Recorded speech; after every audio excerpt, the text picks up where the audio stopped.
Thanks so much for joining us tonight. I'm Laureli Shimayo. This is our MeWe Awakening panel for energizing body, mind, heart, and soul. We have events throughout the Northwest and online. This is our online panel.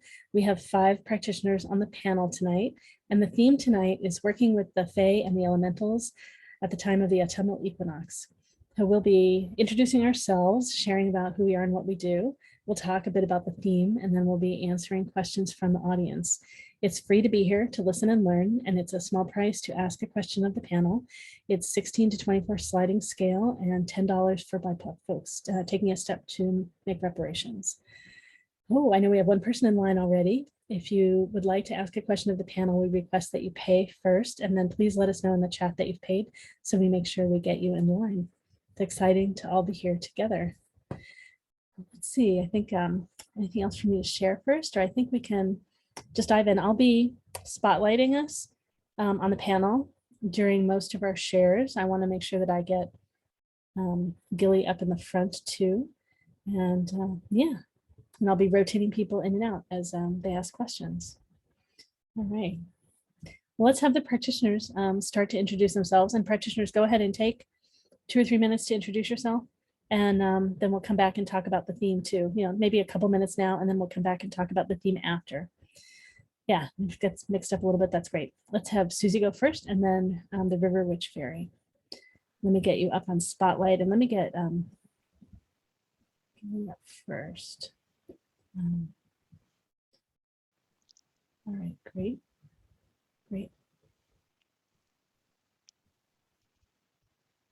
All right, Susy, go ahead. Okay, thanks. Hello, I'm Susy Parker Goins of Blue Lightning Healing and Blue Lightning Healing Meditations. I'm a channel, so I bring divine or source through me to physicalize the energy so that you can better connect with it so it's accessible to you. And that does mean I bring through dragon every so often. As a channel, I connect you with your guides and you can ask them those questions, have that conversation so that you can clear a path to a more heartfelt way of life. I'm also an energy healer, so I do Reiki and I do body scans so we can identify any blockages you may have energetically, and I'll teach you how to clear them. I love looking at past lives because frequently you hold on to past life trauma or lessons within your body. So we use a lot of the same techniques that you can learn to do on your own. I also have a podcast called Blue Lightning Healing Meditations. You can find the links for it on my website. I'm also on YouTube under Blue Lightning Healing Meditations. I think it's the same name. But that's where I cover all sorts of topics that are interesting to me, and I'll have a meditation to go with it. I have a lot of interviews with practitioners that I respect, whose work I've enjoyed, and meditations associated with that. Let's see, I have a special, which is 20% off a 60-minute session, and you can go to my website at bluelightninghealing.com. And when you purchase the session, you can put in the code 60 MeWe20 to get that 20% off. Let's see, mention the website. Oh, you can reach me at Susy at bluelightninghealing.com. And yeah, I guess that's it. I'm looking forward to a really great evening. Thanks for coming. Thanks so much, Susy. All right, River Witch Faery, you're up next. Good evening, everyone. My name is Rina-fay London, and I am the River Witch Faery. And I am a fairy shaman who works primarily with the Fae and the elementals in all of the work I do. And mostly that consists of healing with women through deep traumas and heartbreaks, and also children, and helping them to stay connected to their heart space so that they can continue to grow as beautiful, creative, spiritual beings. Everything I do involves directly communicating with the Fae, and it has ever since I was a small child. I have always communicated with those spirits. And so those are the spirits that I talk with during my reading sessions because they're really my middlemen. And I've communicated with them since I was a small child.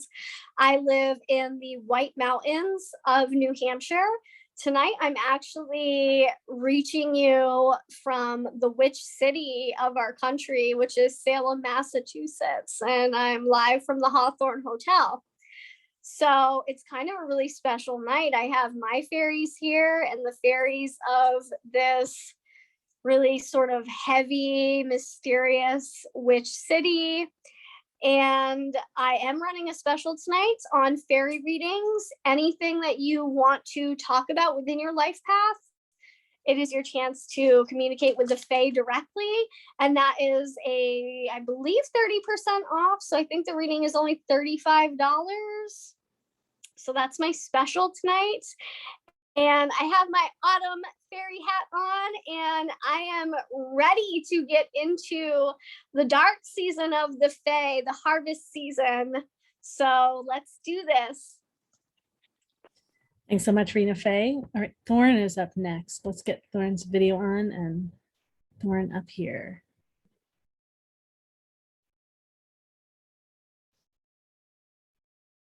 Thorne. Ah, okay, great. And I'll move some of us off a little bit. Great. Hi, everyone. It's nice to see you all here tonight.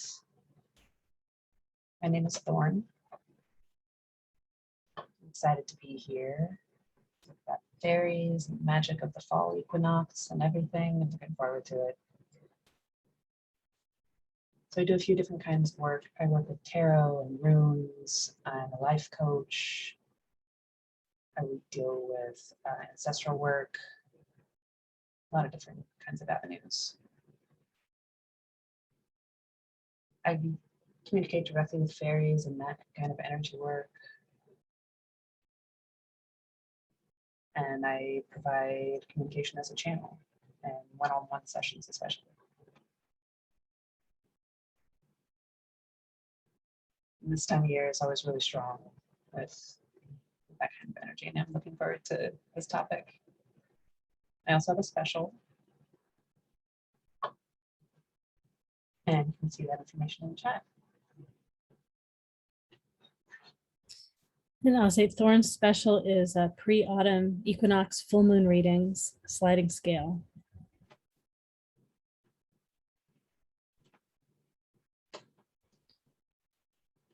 Bring more of us up front again. We have another practitioner that will be joining us shortly that isn't here yet. That is Jamie Alascia, the Shift Witch, Holy Shift Your Life. She does intuitive moon card readings and a number of different things. And she'll be with us shortly and introduce herself when she arrives.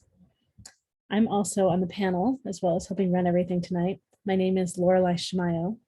I'm an intuitive eye reader and a body psychology coach.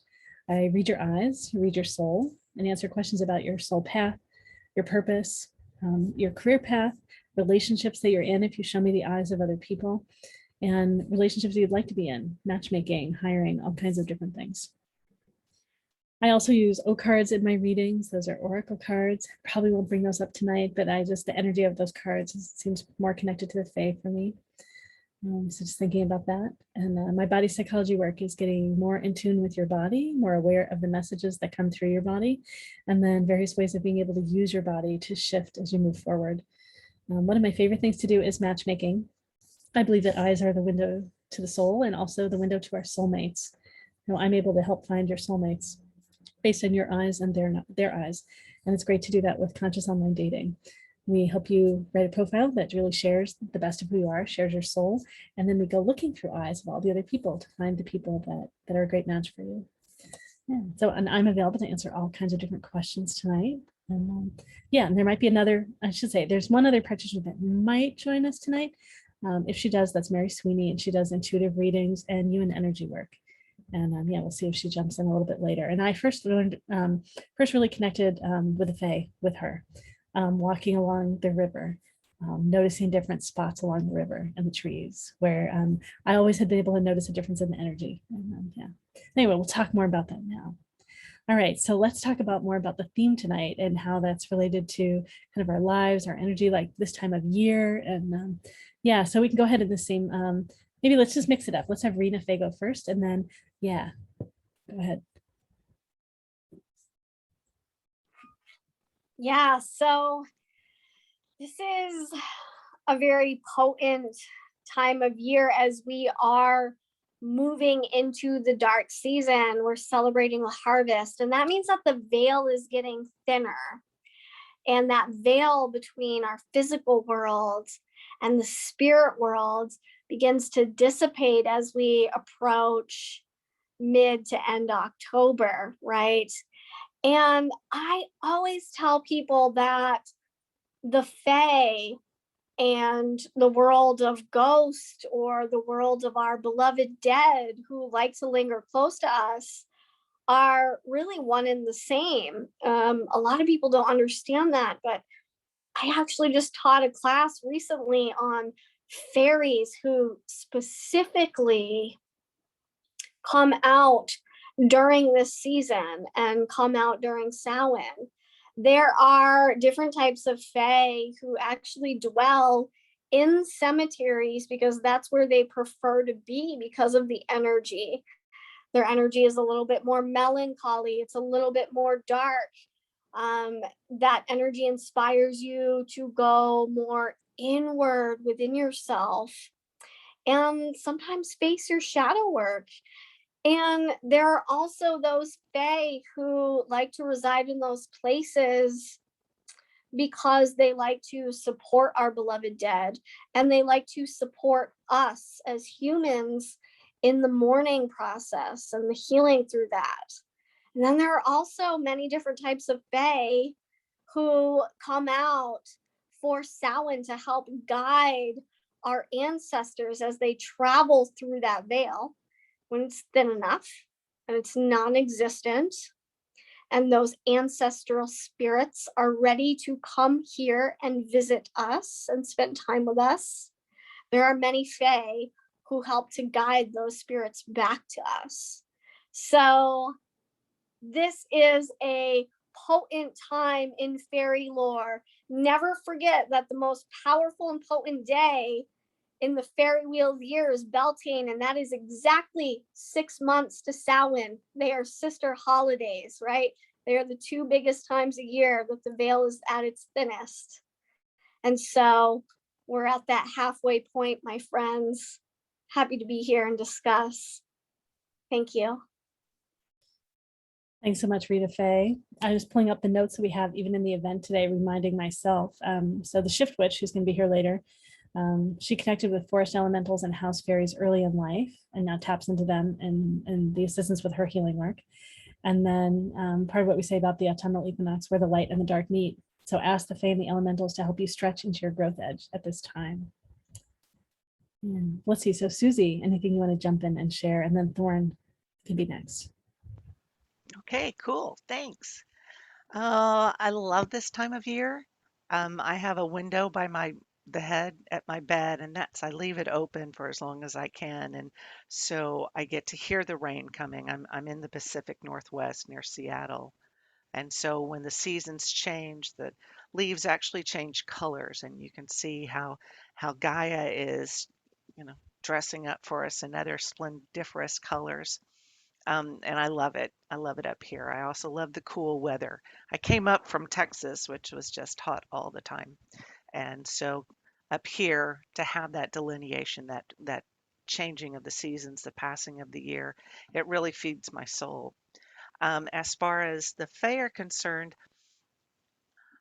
I don't really grok to them so much. I'm definitely a dragon person, and the dragons cover all the different elements, and it's with their deep and ancient and abiding wisdom that I resonate best with. It's not that I don't resonate with Fae. It's just, yeah, I'm digging on dragons right now. This is also that time of year where the earth is being put to bed. Gardens are being harvested, that final harvest, so all the food preservation goes on. So I have already done some dehydrating. I'm about to get into really serious baking mode. So I wish you all were closer so I could start giving you these muffins I make because I tend to bake in bulk. And so I have to teach that. But that's what this season is about, is changing and adapting to what's going on. This is also, as Rina-fay was saying, this is a time to open up to those souls who have crossed over. And I realized today is the anniversary of my father's passing. And so, talking to him, seeing how he's doing, he's checking in on me, checking in with those who have passed, and recognizing that this isn't the end of it. Things keep going on. And now we can take this darker time of the year to plan for the spring. And this is where all of those gardening journals will come into play. And you can figure out what it is you want to learn during these dark months, because maybe you're not going to go out so much. Maybe you are going to stay at home, find those books to read, or have the warmth of your home surrounding you. And I would hope the happiness and love of your family and other, whether they're blood or a chosen family, be around you at this time. It's amazing to me when my son was in, I guess it was fifth grade, and I was researching the holidays that happen around this time of year. So many cultures have holidays devoted to the light. They're in a dark time of year, and now with the light, they remember the light, whether it's within themselves or in the source of candles or house lights or whatever. And so we are making that shift, recognizing it, and yet recognizing the darkness around us and still remembering the light. And that's what I strive to do in whatever I do. Yeah, I think I'm all talked out on that. I'm looking forward to hearing other folks. Thanks. Great. I just did a little bit of web research. I'm the most ignorant and I get to educate myself with all of our different themes. So evidently the elements are fairies that are connected to the different elements: air, fire, earth, and water. And so some of the other names for the air fairies are, and please, like One, River Witch Fairy, correct my pronunciation, the Valkyries, angels, Aspara, and pixies. Those are air fairies. And then the fire fairies that tend to prefer the wilderness are the Djinn, dragons, and will-o-wisps. And then the earth fairies include brownies, goblins, nymphs, gagangas, and dwarves. And water fairies. I don't have any other specifics. Yeah. Oh yeah, I know some of those names. Didn't know that they were elementals, and yeah, how they all fit in. Great. Well, let's see. So, and yeah, so let's see. So Thorne, do you have something you want to share more about the Fae and the elementals and how they're integrated in your work, or anything about this time of year?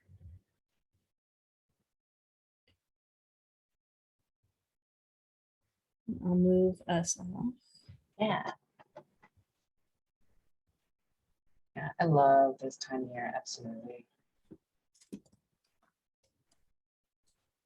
All the changing of the seasons, all the colors of the trees changing and the leaves. Oh, I love it.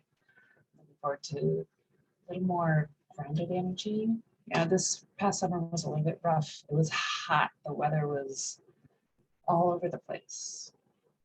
Now I'm feeling a little cooler.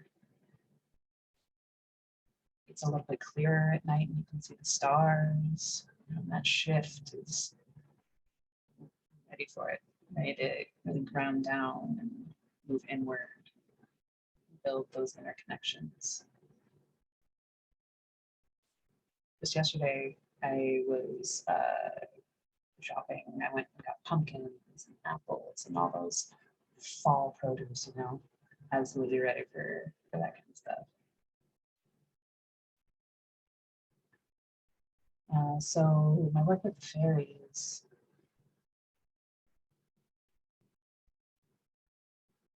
this year in the fall, from the fall equinox until winter, that's when the veil is thin, absolutely. And you mentioned the ancestral work, absolutely. Looking inside and familial connections and all those values and what we cherish inside.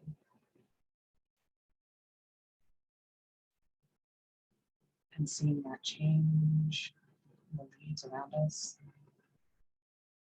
we see that it's dark outside, but we can feel the balance inside. You know, when it's light out, but we feel dark inside, you know, finding those different kind of balances. The fall and the winter is always a little more quiet for me, a little more internal work. And so I like to focus on what I can provide, to think about what else I can give to my community,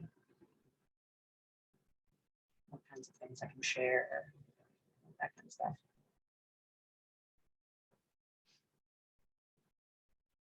So fairies and ancestral work is a really, right now is a very potent time for that kind of work. I know a few people who are either very close to death or have already died, and they're very close to me, but that kind of energy, that experience, that transition, that's powerful.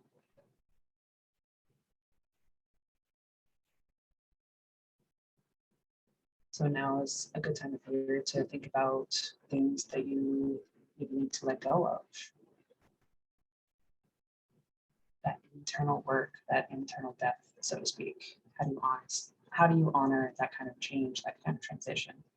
Ooh, I'm ready for that kind of talk. Again, thank you. Yeah. Thank you, Thorne.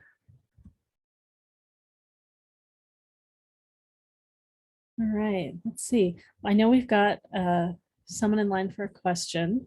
So maybe just a few things I'll say again. It's free to be here to listen and learn. It's sliding scale to ask a question of the panel.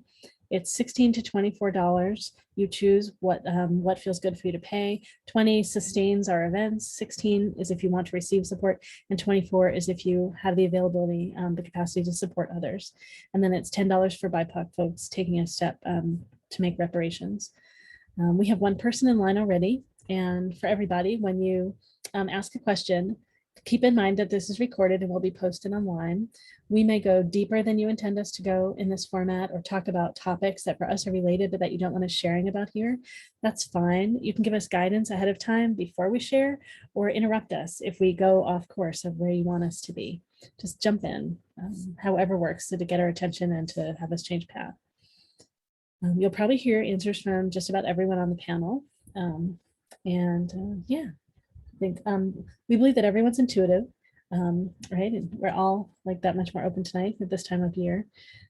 If a message comes through you, so it's a great opportunity to practice opening to your intuition. Like everything that shows up for you, you might want to notice. I recommend that you write it down.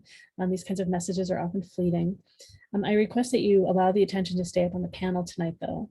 So if something does come through you for the person asking the question, please wait until we finished answering them. And then feel free, if you want to private chat them and see if they'd like to hear what came through you. Please honor whatever they share. They might be full and not want any more right then, and trust that the message came through you for some other reason. All right, and more people continuing to join us. So I know we have one person in line. If you want to ask a question of the panel, we request that you pay first. You also can leave tips for the interpreter tonight. We deeply appreciate Gilly being here interpreting for us. And yeah, great. So let's see. So D actually has the first question. So, okay, great. Let's get the River Witch Fairy up in here now. And D, if you want to come up front, turn on your video, I'll bring you up front, or it's fine to just share through audio. I'm just going to do audio today. Thank you. You're welcome. Thank you, everybody. My parents passed away within the last year and a half, 2.5 years. My dad passed away a year and a half ago. So I've been dealing with the house, and I know eventually I'm going to sell it, but the market's really hot right now. And I'm kind of thinking, well, I don't know how long it'll continue to be hot. It could change at any time, but I was thinking, oh, well, maybe sell it while the market's hot And yet I don't really know where I would go to. I used to live in Portland, and maybe I could go back there, but while I would explore around the Pacific Northwest and see where I would really want to live, maybe towards the coast. But ideally I would rather sell my house when I have a place to go to, so I can feel good about that. But sometimes things show up in the perfect timing anyway. There's a potential private buyer coming to visit tomorrow, and this is kind of synchronistic because it was like someone my father knew, and you know, I don't know if I'll get the best price if I go with a private buyer, but you know, I'm going to look for the signs and synchronicities to see if this is in alignment. But you know, I was also feeling like, in a sense, not ready to go. Like I am, and I'm not. I want to move on with my life. I want to go where I have friends, or where I can, you know, where I would be happier. But actually, the winter in Arizona is better than the winter in the Pacific Northwest. So I also, you know, after I clean up the house and pack everything up and, you know, decide what I'm going to keep and everything, going through my stuff, going through my parents' things, it's a big deal.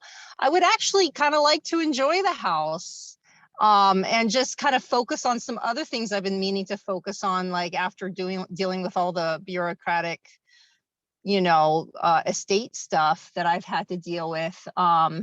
There's some other things I'd like to focus on, like, you know, developing my intuition or losing weight and, you know, to develop these new habits. But, you know, I do feel kind of lonely here. And I do have a cat, you know, and I'm concerned about moving with a cat and finding a place, you know, where, you know, he wouldn't be stressed out. So I would love this move to be really smooth. And I'm wondering if you guys have any insights into this circumstance, and if it's better for me to wait so I feel like I actually get to enjoy the house before I sell it, you know, after I clean it up, or if it's like just get out and go to the Pacific Northwest, you know, in the fall and winter. You know, I wonder if you guys could speak to these various factors, because I don't want to, you know, I do want to get top dollar for the house. That's important too, you know. So there's all kinds of important factors here. Thank you so much. All right, thanks so much, Dee. Maybe I'm just going to ask you just a few practical questions first. Yes. Have you talked to a realtor, or have you done any market research so you have an idea of what the house is worth? Yes, I talked to a realtor yesterday. Okay, that's great. And how did you feel intuitively about that realtor? How much did you trust that realtor? Oh, I liked her.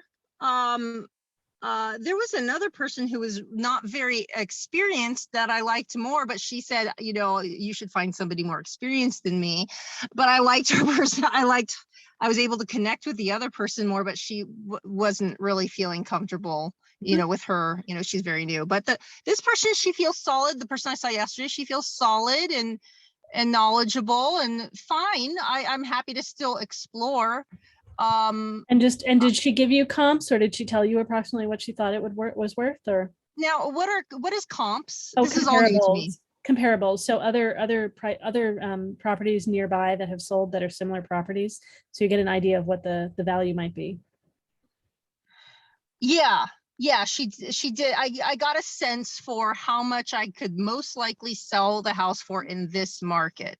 Great. And possibly more. Great. Yeah, great.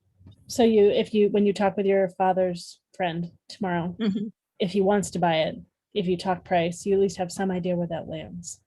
Oh yeah, and what's interesting is the mother is a realtor. The person who's possibly interested in buying my house, his mother's a realtor, which could be interesting, could be helpful. The advantage might be that I don't have to pay a realtor, and maybe there's a win-win where, you know, we both take the savings of a realtor. Well, of course, though, I mean, at least it's your father's friend, but yeah, just being careful. So you didn't sign anything with the person yesterday? No, nothing was signed. I just met with her. I didn't sign anything. Just checking on all that logistical stuff. You're taking care of yourself. Great. Yes. All right. Let's see. So practitioners, anyone has something to, and I'll actually shift witch. You want to just introduce yourself briefly before you, yeah, go ahead and share who you are and what you do. Yeah. Hi. Thanks for giving me a shot to say hi. My name is the Shift Witch, and I help you make shifts so radical they must be magical. And so I really am connected to elementals a little bit more than the Fae, although I'm definitely connected with the Fae. And I'm just so excited to be on this panel again with Susy and Rina and Thorne. And this is just such a fun panel. I got to do this once before, so I'm really looking forward to everyone's questions. And I do just want to say to the person asking the question right now, Dee. Yes, I literally moved from Goodyear, which is west of Phoenix, 3 years ago up here to the Pacific Northwest. So yeah, I've done all that. I'm like all kinds of all on that. So I probably have practical answers for you as well as spiritual ones. Just so you know. Thank you. Great. Yeah, so practitioners, if someone's ready, you're welcome to jump in. And I'm happy to say a few more things too if people are checking in. I would love to jump right in. All right, go ahead. So I immediately began communicating with the land fae that are on that property. And so I feel like I might just be able to give you a little bit of insight there. Yeah. It's important for you to feel as though everyone that you're dealing with through this process of selling the home is authentic. And I think that's going to really mean resonating authentically with you because the property is special to you still. You know, you realize the history and the heart that's there in that property. So that's number one, is connecting with everyone's authenticity is very important, who's involved in the process of selling this home. Number two, there's quite a bit going on with the land fae on the property. I do feel as though a transition is already happening. It's as if the land spirits are ready to connect with someone new and they have someone in mind. And this is not a just one someone. I feel like the person who is most authentically aligned to buy your property is actually a couple who is very in love and just has really great energy about them. I don't know if they have a family on the way already or not, but I do just see the energy of the couple themselves. Can you guys hear me? I didn't mean to cut out there. Sorry about that.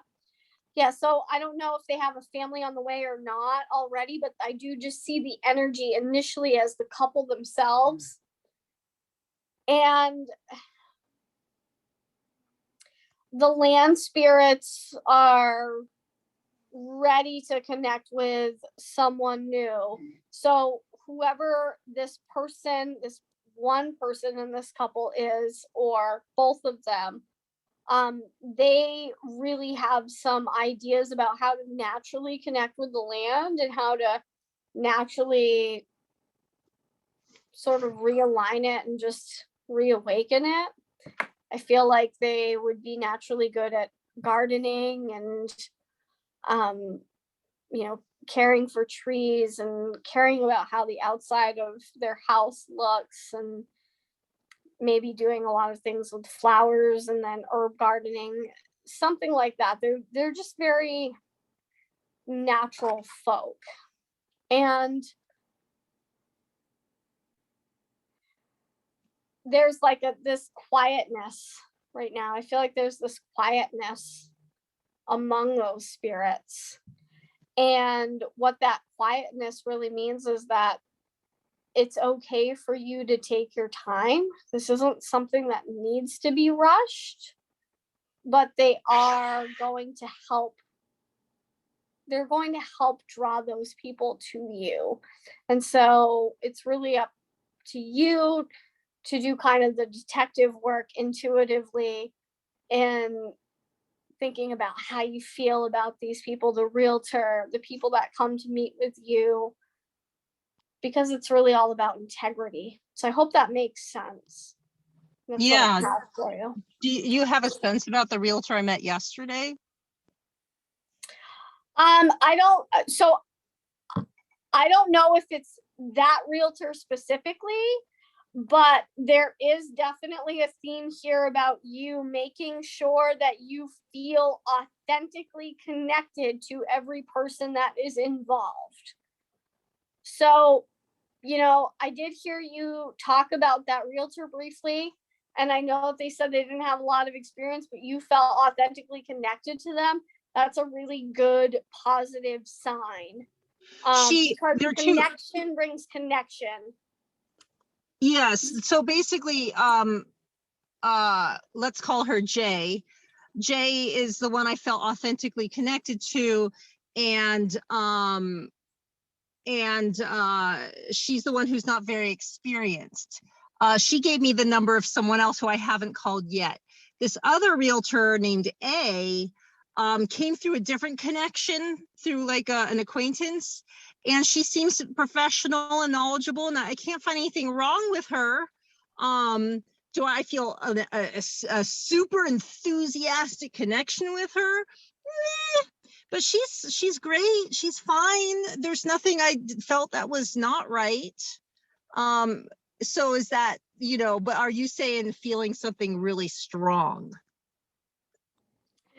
Yeah, I think when I speak about authentic connection to you personally, that's going to show up as something that really resonates with you personally, because we can have all these connections, you know, throughout our day, throughout our experiences. We can have pleasant connections with people, and then we will separate the connections that we really feel authentically drawn to or really authentically positive about, that stirs our heart, and that's going to kind of set those connections apart. And so I do think that there's something there. And like I said, like connection attracts like connection. And it's like, I feel like the person or the people who are supposed to buy our house are a couple who are, they're very happy and they're very enthusiastic about their future as well. Sort of similar to probably how the realtor would be. So, you know, that connection is going to intuitively attract a similar connection, if that makes sense. Yes. And do you have a sense about the timing? Like, is it time to rush? Is there something calling me in the Pacific Northwest? No, it's not time to rush. It's not time to rush. It's time for you to figure that out. Like, you know, rushing is not going to help find the right connections, the right people. It is also important for you to, make sure that you're not going to be lowballed in the price, now that you have a good sense. And, you know, meeting with that realtor, even if you didn't really connect with them personally, that was probably still divinely aligned, because you needed somebody who could give you the real honest truth about what you're looking at and what you should expect and what you should ask for. And so that's a really positive interaction in this process as well, because you need to know those things, and you do need to authentically stick by those things.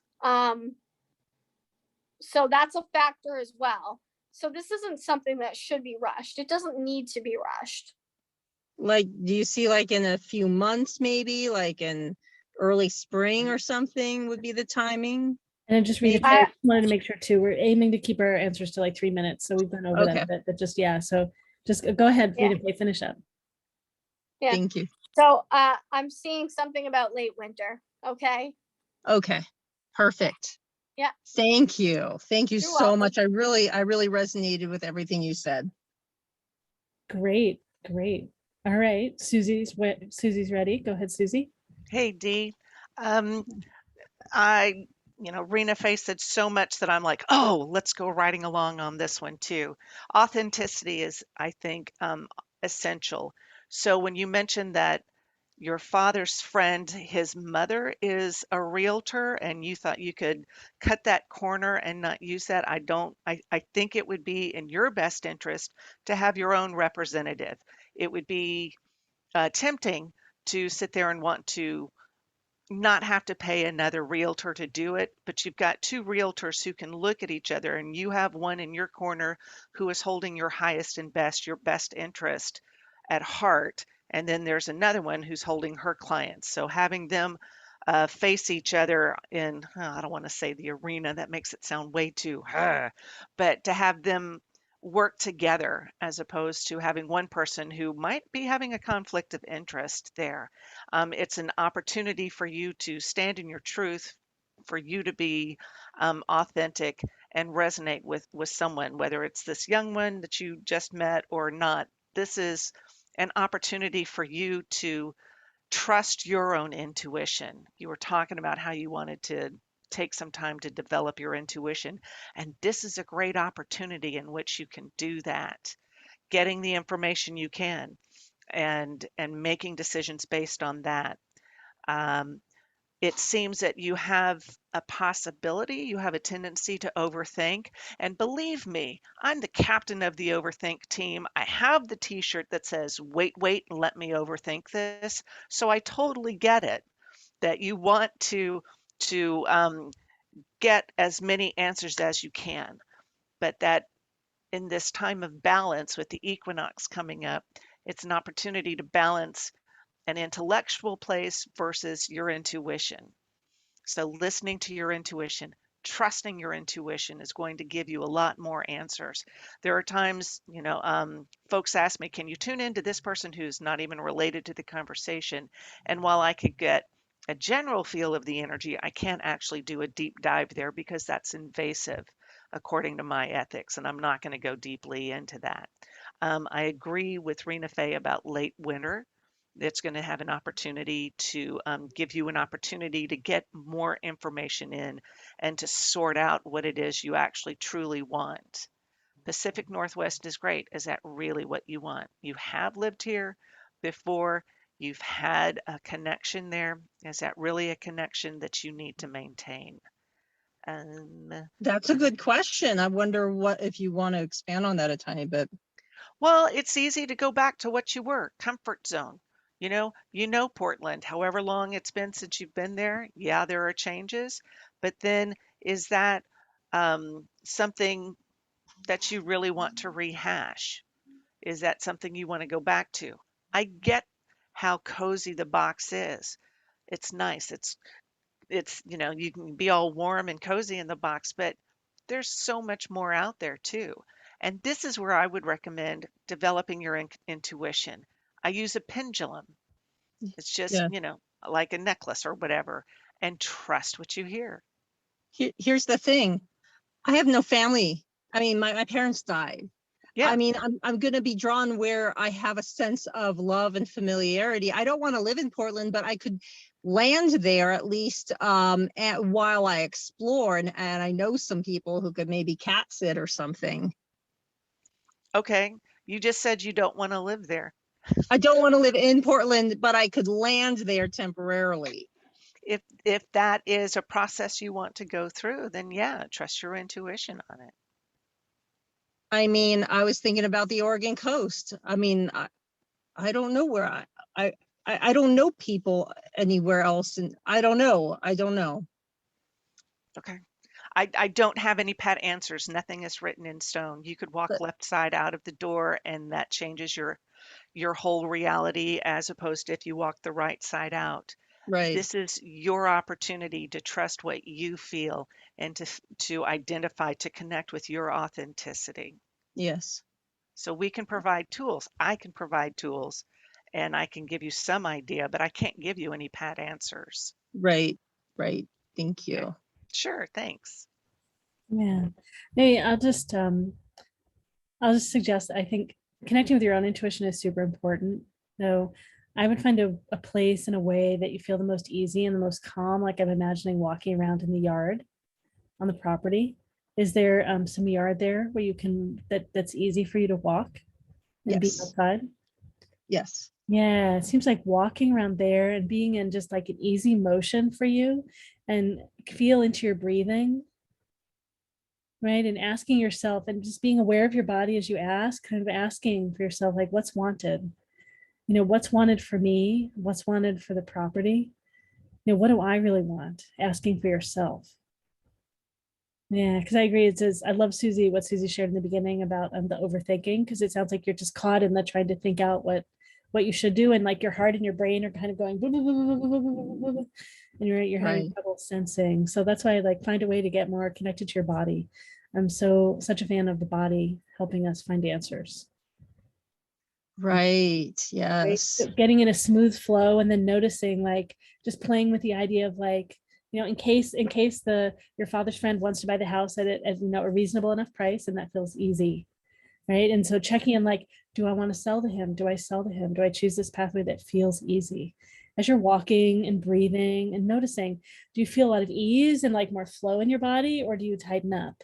And aim to not think about it. Aim to just ask the question and keep walking, right? And feel into your Right. body as you're walking and breathe. So really letting your breathing, your body be a guide.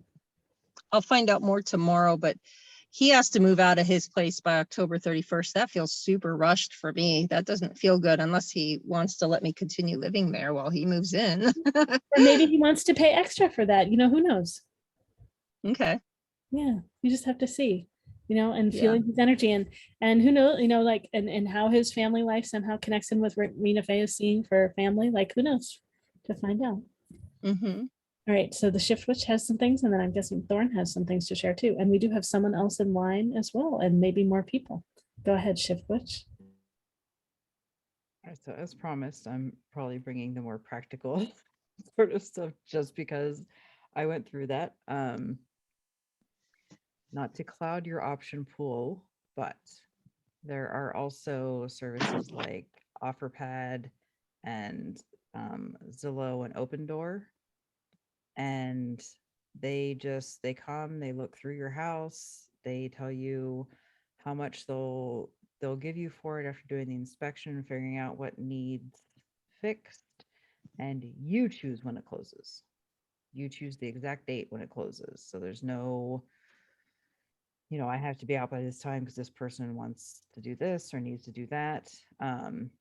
It we did that when we moved from Arizona to here, and it was really nice to feel like I was completely in control of what was happening, and I actually got a better deal than I would have from the realtors I had come look. Weirdly enough. And it's free to just ask them. You can even just like email Zillow and stuff, I know, and they'll give you like a guesstimate of what they think your house is worth. So that's just another option. Mm-hmm. And I definitely agree with Rena in that this is something that's going to happen in late winter, though this is not something for right now. Winter in Arizona is really nice. It's very mild. It's just, I love it. it's a nice time to get out and be able to walk around and move around and do things after being cooped up all summer in your air conditioning and just suffering. Like, it was the time to actually get out and do stuff. Finally. So I really, really believe that you need to enjoy that fully. Go out and like the World Wildlife Zoo on the west side is fantastic. Go there. You will love it. I'm telling you, it's amazing. I'm near Prescott. Oh, okay. Oh, it's beautiful. It's even more beautiful up there at this Right. time of year because you have Yes. you have some actual trees and things like real trees, and you still have some of the desert climate, and you do get Yes. some snow up there. Yes. But not a crushing amount, which is nice. So yeah, definitely then take some time, and you need to just enjoy that area and just be with the house, with the energy of your family that's still there, with those memories, and really be able to sit with it. And because once, I'll tell you one thing too, like once you're done, cleaning out and doing all this stuff, you're going to hit this point where you're like, okay, everything's done. Now what do I do? And you need Yes. that processing time afterwards. You're going to need it. So give it to Right. yourself. Yeah. So give it to yourself. You deserve it. Yes. Thank That you. helps. Yeah, it does. All right, great. I'm going to move some of us off, and Thorne is going to share.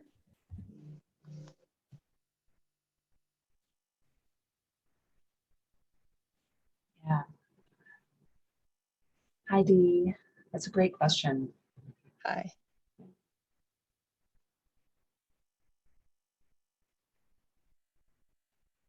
So I agree with everyone that's commented so far.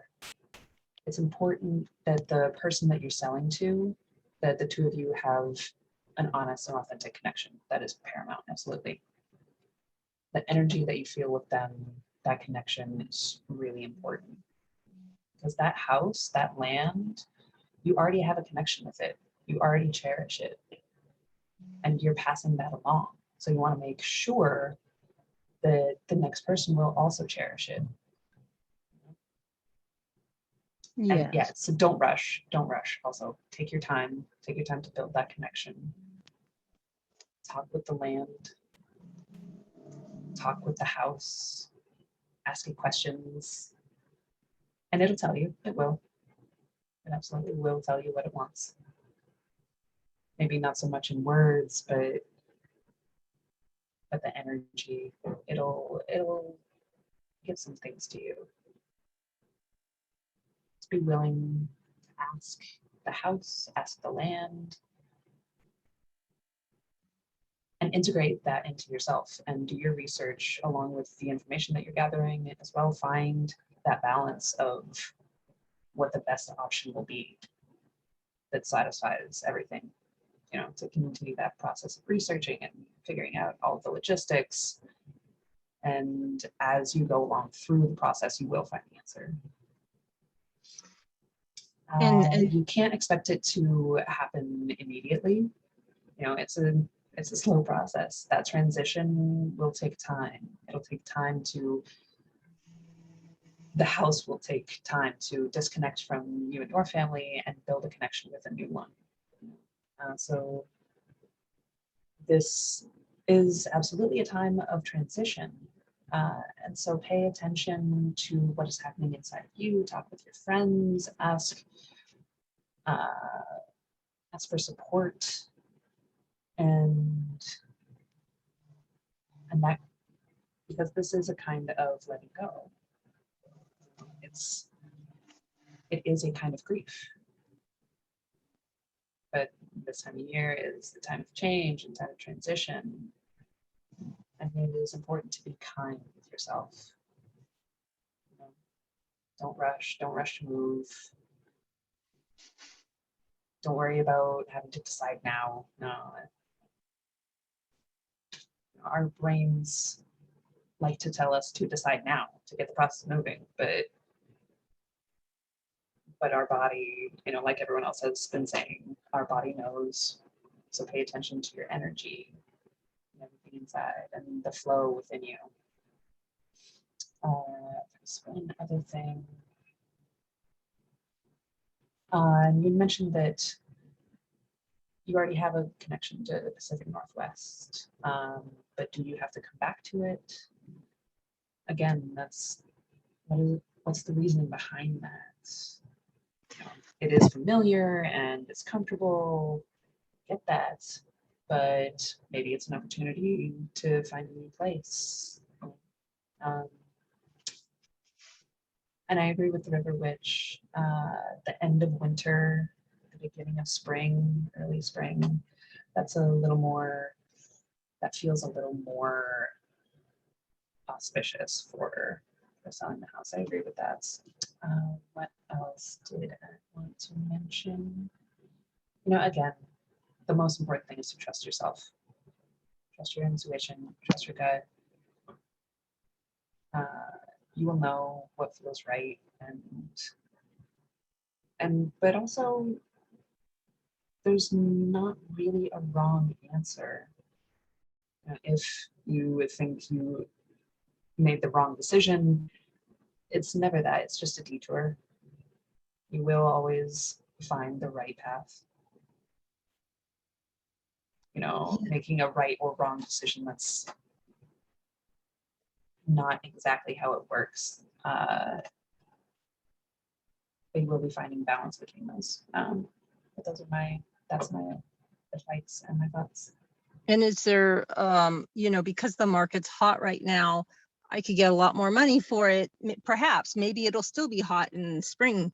I'm not, it's unknown. So there's this part of me, and maybe it's my mind that's saying, jump on it now while, you know, while you know that you can, you know, get more money for it.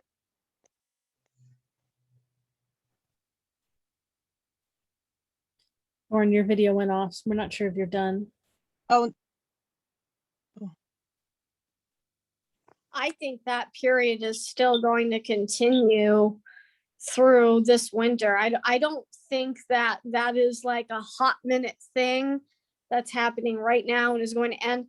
That's actually, the market has been hot like that for quite some time. I don't think that it's going away next week or the week after that. I think that it's going to continue for a little while longer. So I wouldn't worry too much about that. wonderful, wonderful, wonderful. Thank you. Yeah, and I have one more comment to make. Yes. You know, I agree. The housing market right now, yeah, it's hot, sure. But again, it won't end next week. You know, with COVID and everything, that was pretty impactful, but everything has its own flow. So you can overthink or underthink, but finding the balance is what's important. So again, what feels good to you? What feels right to you? Whatever Yeah. that is, trust your intuition. Go for it. Your gut will lead you. Yes. Thank you. Great, great. All right, anyone have anything else? If anybody has any suggestions for where to explore, Well, I guess that's, I but have I a can few- save I that have a- for another question. I have a few comments on where. So thinking about your energy and what I know about your energy. So in some ways, Portland's not exactly online, but exactly right. But Portland's not that far off in some ways, but definitely having a place that's a bit more sensitive energetically. So like I would definitely not go to Seattle. Just for example, like it's totally in the wrong direction for your energy. If you, some of the places along the coast in Oregon are great. There are Eugene, you know, towards that area is also an area that could be good for you. Some places more in Southern Oregon could be good. I'm just imagining, just with all this, you're going to be in a different financial place too. So you're able to make some slightly different decisions. I just hope you're getting good support too, and how you can really use the resources that you have to care for yourself over the years. Yeah, just thinking about all those things. I don't know how you feel about the clouds in the Northwest. You might want to be I somewhere love with a them. bit more sun. You do? You love them? Okay, great. I only like sun that's not hot. Yeah, yeah, I get that. That's great. There are also, there's one beautiful area on the, I mean, there are a couple beautiful areas on the coast of Washington, but Washington is a little bit harsher than the coast in Oregon. But yeah, you love the coast and you love the water. I think that that's a great idea. There are also tons of just islands up on the Sound, and there's even up towards Canada. Bellingham, if you're interested in Washington, Bellingham area. Mhm. I look for a place that's just a bit more energetically sensitive for you. What about Juneau, Alaska?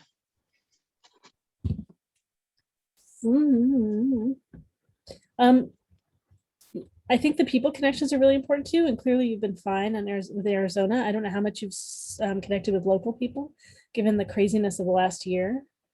Look at Juneau, like where exactly Juneau is. Oh. It's near the coast in Alaska. It actually doesn't get very too cold there. How do you feel about that little sun? Oh, I don't care. I don't know. I don't know it's the people connection that's important to me. And I haven't connected to very many people in Arizona. So yeah, the people connection is really important as well as well as the cool weather and the energetically sensitive. Yeah. Those are all important. Yeah, I guess, and you know, it sounds like finding a really good place where you feel good about having your cat with you while you can do some traveling. If your cat does not like traveling, it sounds like that's what would be the good thing to do, and to spend some time traveling and visiting places. Right. You know, maybe Yes. create a way that you can travel with your cat. Find a way that I could travel with my cat. Or maybe find a way that you can travel with your cat. Yeah, that really works for your cat. Oh boy.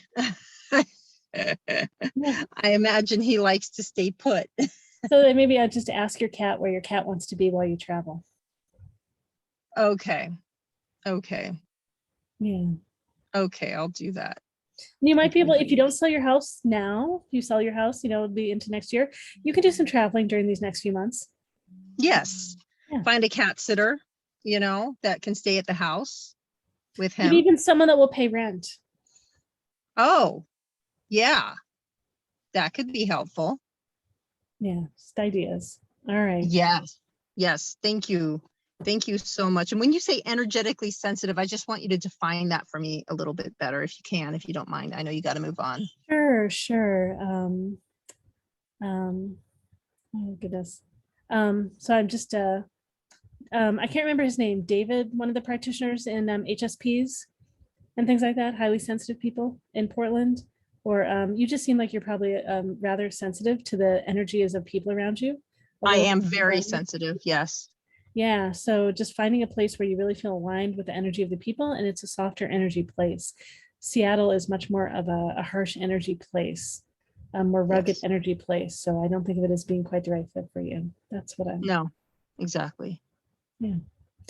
All right. Yes. So Thank you so much. you're welcome. Thanks for jumping on and asking a question. And yeah, I appreciate that. Looking forward to find out where you go. Yes. Thank you so much. And I saw you posting on Facebook making progress with cleaning out everything in the house and going through everything. So congratulations. Thank you. I'm starting to. Yes. Thank you. Welcome. All right. All right. We've got another person in line for questions. That is Mike.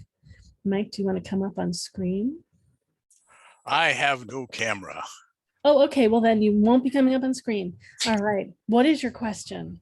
I believe I work with the elementals quite a bit, and I would like to know if there's any information that they would like to impart on me, or is there something they would like me to know so that I can better work with them? Well, it's great. I'm sure people are going to be excited to answer this question. And River Witch Fairy, you hadn't have you. Okay, there we go. Got you up. I can get you up here now. I'm sure they're going to ask you if you've asked the elementals that are with you, that you believe you work with. Have you asked them and asked them in a way that I talked at them, but I don't receive information in that sense. I am kind of pushed and guided to where I need to go and just kind of do stuff. Just do stuff, but I don't get information. I am not an information getting person. I'm just kind of pushed and go do that. Okay, kind of stand there and do this. Yeah, so maybe you've not noticed how you're receiving yet. And in terms of getting pushed, you get pushed through your body, you mean, or? Yes, I kind of relax and get guided places. Like I can be driving down the road and up, get pulled to the side. Mm-hmm. And a couple of days ago, I was pulled to a tree, and me and the tree connected somehow. I could feel the energy, but I have no idea why or what. But so are they kind of like tugging on your arm, or like what? It's just a pull, like a bobbleheaded doll, if you will. I kind of drive and let my head kind of go left or right or whatever, and I get kind of guided to places, and then I can get out of the car, and then I get kind of pushed to wherever I need to go. But I don't have the communication like most folks seem to have. Yeah, I just want to encourage you that oh gosh, so Claire, get my algama, Claire's all sorted in here, but clairsentience is knowledge through the body, and so you may be picking things up by clairsentience. So that occasionally, is what people receive. Okay, occasionally I do, like I am part of an energy circle, and occasionally I do get small pictures or words, but and things pop in my head. Like I was working with I work with the dragons, and apparently now I am considered a brother, and somehow that just kind of came to me that I am now a brother. So I It's I great. don't get the information like most folks. Well, I know, so we've got to get Susie up here in a moment because she works with dragons and she's just totally nodding and all this. So yeah, so clear cognizance is clear knowing. So it just sounds like you may be picking things up in more knowing and in your body so far. And occasionally you have some clear audience if you hear the word, or clairvoyance if you're seeing things, but mostly maybe you're picking things up in ways you're just not expecting it or labeling it as messages. But let's have Susie share because she's clearly got something. Yeah, I'm about to bust through the screen, Mike. I'm glad you brought up the dragons because my experience with dragons has been that they don't use words. They don't speak in sentences because and I'm sure in working with Galactic Ashley, they have said through me that words are what humans need, and they are uh, humans. Oh, here we go. Here comes one. Humans are linear, and we are not, nor are you. She would have us say, fine, sir, you are not linear. You question, you get caught up in your human expressions in your body and in your mind. You receive information from us all the time and you act upon it. You have cut out that middle part of processing it as a human would. We send you information, you receive it, you act. Messages from us, you are asking for us to communicate with words. Uh,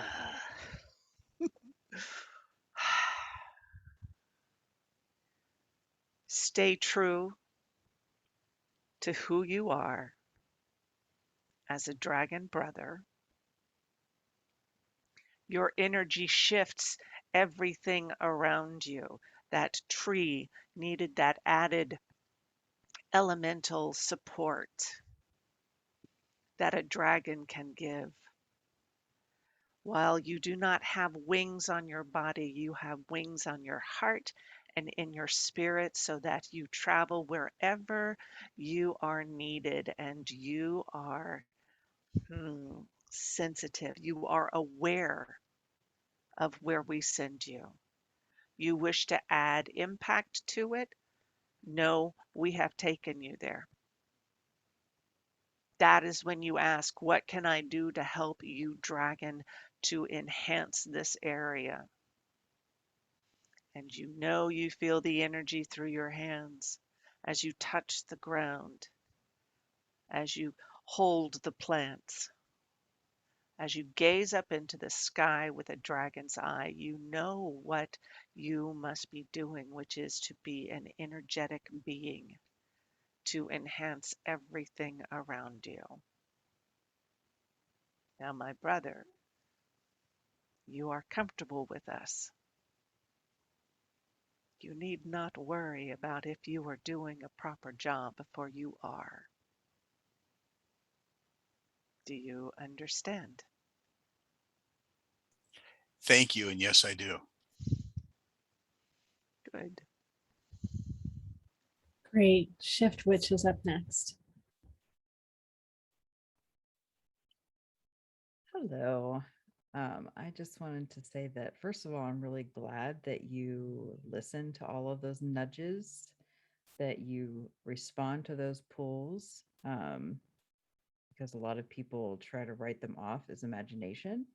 So that is excellent that you do that. And you are doing the work that you are meant to do by doing so, by listening, by stopping, by moving your energy into where it needs to be and allowing that communication. I work primarily with tree elementals myself. And so they are very, very sensitive, but not very communicative in the way that, you were talking about, like not getting a lot of words and direction. When I do get words, it's usually one word repeated over and over and over and over and over. because the communication level is just very direct. And it's more of an energetic message than a communicated one through words or symbols or sounds or anything like that. It is those nudges. So you're absolutely already having that communication, that is happening. It's just not in a way that you're expecting because of how you've seen other people perhaps get information from elementals or fae or dragons or whatever it may be, their guides. But just remember, everyone gets that information a little bit differently.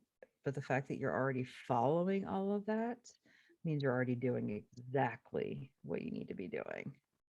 And they are communicating with you. I know it's hard to feel, it feels like it's a one-sided conversation because you're just acting upon something, but that is communication. If you just ignored it and didn't do anything, that would be a lack of communication.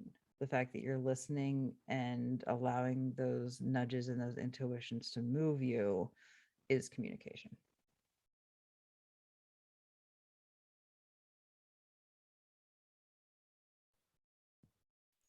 Thank you. All right, great. Very Let's see if the River Witch Fairy or Thorne have something to share with you. Who wants to go?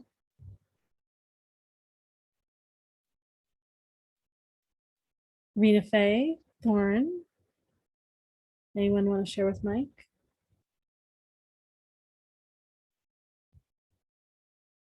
All right, Thorne, let's move us all off. And my intention, Gilly, is that this makes this easier for you to see Thorne.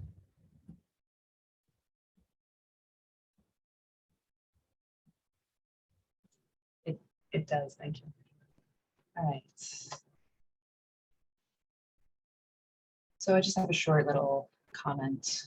You know, the fact that you're already paying attention, that you're noticing when you feel a pull to a place or to wherever, you know, you're already listening. You're already listening to that energy. So yeah, that's great. As you were commenting, it seems like you're connected to both elementals and the fairies. Maybe it's not direct communication with the fairies, but you are communicating with them. Also, as it was said before, you know, those words or those pictures or those colors that pop up or other kinds of messages, allow yourself to be curious. Most of the time people will just ignore them and push them aside. You know, again, they'll label it as imagination. But if you allow yourself to be curious, to be led, at the same time, be sure that your energy is protected. That's important. Don't just dive in willy-nilly. You know, ask yourself, what am I feeling with this energy? Is it a yes energy? Is it the right kind? Do I want to communicate with it? Ask the energy who it is. What are you? What are you about? You can have that kind of communication.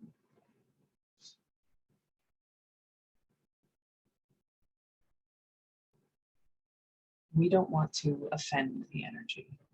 We want to be careful with it. We need to honor the boundaries of all different kinds of energy. We don't want transparency. We need to be able to walk that and tread that line carefully and respectfully. Especially with this time of year.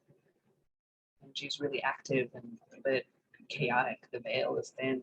The spirits are coming out to see. Ancestors are around. The earth spirits are awakening. And we just want to be sure that you're having the right kind of dialogue. You know, that's my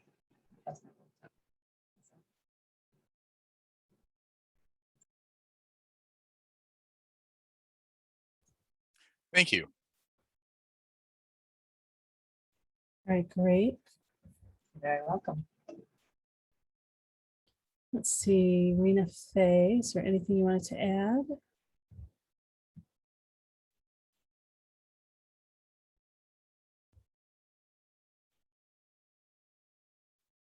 Yeah, I'm just thinking Rina-fay wasn't right by her phone, so I want to make sure she has a chance to jump in. Rina-fay, are you there? River Witch Fairy.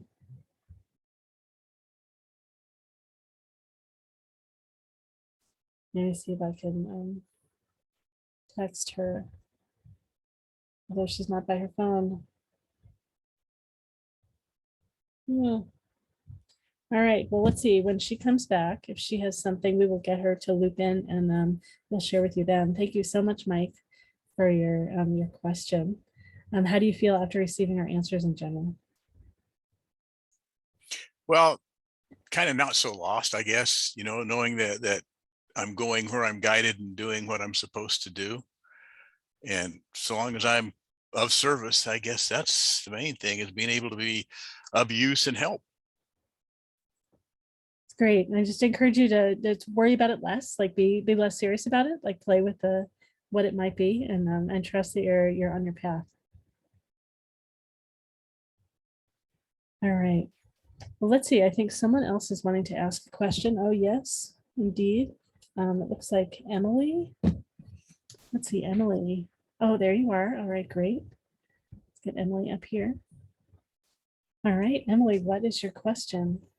I am curious about a love match. When you were talking about the eye connecting thing, I thought that was really interesting. And I live alone and recently separated from my partner. We're still friends, but we lived together for 7 years and kind of as housemates for a year. So I feel really out of practice meeting people, and at work, professionally, I'm well received, but I don't feel like, I kind of feel like an outsider. I'm a children's librarian in a school that is in Portland, but it's kind of conservative, even though it's in Portland. There's a large religious Slavic community, and I just kind of feel on the outside. And yeah, I'm wondering, you know, how to move toward that healthy connection and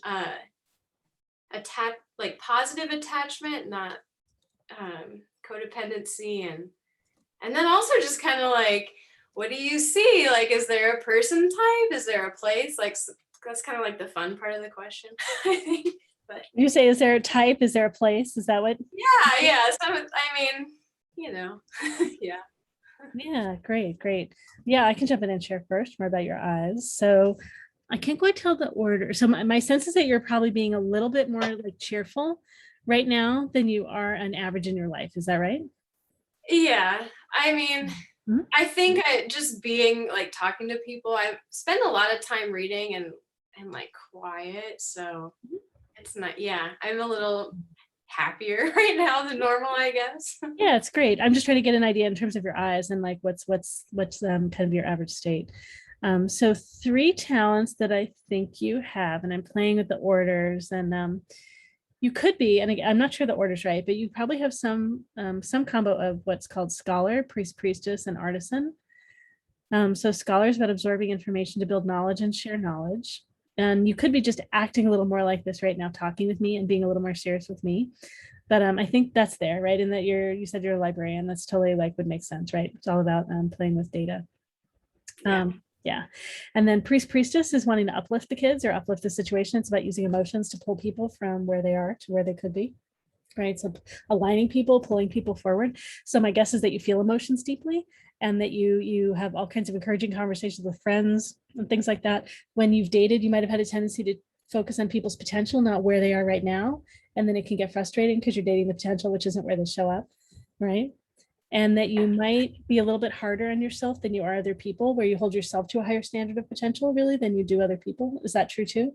Yes, in fact I hear that a lot from some of those people that they're like, you're very supportive of me, you're so hard on yourself. And Yeah, that's because you have priest priestess as your second talent, and that one tends to turn it inwards and be harder on oneself. And it's a lifetime learning to be as spacious and spacious and encouraging of yourself as you are with other people.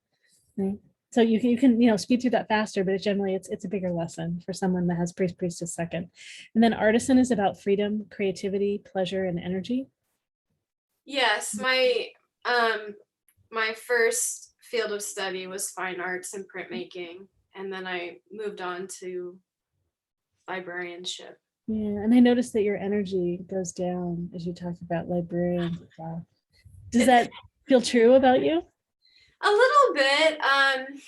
I don't know how familiar you are with the Portland area. I've worked Yeah. along the Southeast 82nd corridor for a while, and it can be very draining. It's a very high needs neighborhood with a lot of like big behaviors and a lot of trauma affected young people. And sometimes I just feel so drained. It's hard to socialize or meet people, and I can be in this like, I don't know, it's not like I'm the person who experienced the trauma, but I'm experiencing it secondhand, Yeah, kind you're of. empathic. So artisan is sensitive to energy and priest priestess is sensitive to emotions. So you really feel what people are going through and have gone through.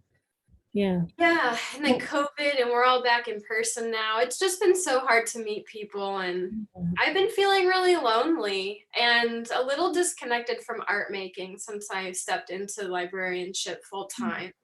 well, it's not that far from where you are, but if you go up to Division and then go west a little bit to like around 60th or so, Mount Tabor is right there. Yeah, You familiar with Mount Tabor? So just going walking on Mount Tabor, yeah. right? Sure. Yeah, so super supportive of your energy, and notice who else is out walking on Mount Tabor. Yeah, so Portland in general is a good place for your energy. Like your energy is compatible enough with the energy of people in Portland. And in general, I'm a fan of finding people that are similar to you. I believe soulmates are people with similar souls. So they're people that also would love learning, somewhat sensitive to energy, right? Interested in exploring all kinds of different things, and also feel emotions really deeply. So those are all different things that it would be great for you to find other people that do that. There's an authentic relating community in Portland. There's a meetup group called Authentic Portland. So they have a number of different activities. I post my authentic relating activities there. So that's a great way to connect with people. They have some things online, and I think they have some things in person. I know they will be starting them again at some point if they're not doing a lot. The ecstatic dance community in Portland, they meet online and some of them meet in person. Have you connected with those? No, but that Look sounds up, fun. yeah, look up Ecstatic Dance Portland. There are a lot of different dances. There used to be like one every night a week, sometimes two days a week, two of them each day. But I know they're doing fewer now, but the main one on Sundays and I think Wednesdays, they're still going on. So there are a number of those. Those are some examples. And then New Renaissance Bookshop is over Oh, on the other side. Yeah, so those I are, haven't been there in a while, but yeah, they're still open. Yeah, so then looking around at who are the other people that are there when you're there. Yeah, those are some examples. Yeah. okay. So hopefully I know, and just doing whatever really is supportive of you and your own energy. So that's why I say going to Mount Tabor and doing some whatever thing, being out in nature, like the weather's still good. And yeah, whatever food and things like that, the things that are supportive of you. Yeah. So those are Okay. some ideas. Thank you. You're welcome. And then I mean, I look at online dating profiles and help you choose people based on eyes and all that, just like I described earlier. All right, I've great. never done anything like that. I very rarely socialize. Well, I feel like I very rarely socialize in general, but it's like particularly online. And so I've thought about it, but then I don't know if I listen to too much true crime podcast, but I always talk myself out of following through with online dating. And I'll say sometimes having a coach to support you with that is helpful. But yeah, so it can be a really good experience. There are ways of cutting through a whole bunch of the crap of it and focusing on people that are really great for you. My partner of 5 years, I found online in 6 weeks. So I'm using all my tools for myself. But so it really doesn't have to take a long time. And that was, yeah, anyway. Yeah, Right, thank I'm in the you so Northwest much. too. You're welcome. All right, let's see. We've got the Shift Witch and then Susy. Hi, Emily. Bye. So you actually have two other librarians Oh on my your god. channel. Susie and myself. Yeah, I was a school librarian for 15 years. Amazing. So I know exactly where you're coming from with the exhaustion, with the just kind of, you get so embedded in the school system and the other people who are there that you start to kind of wonder if there is another side of you anymore, because like everything is school.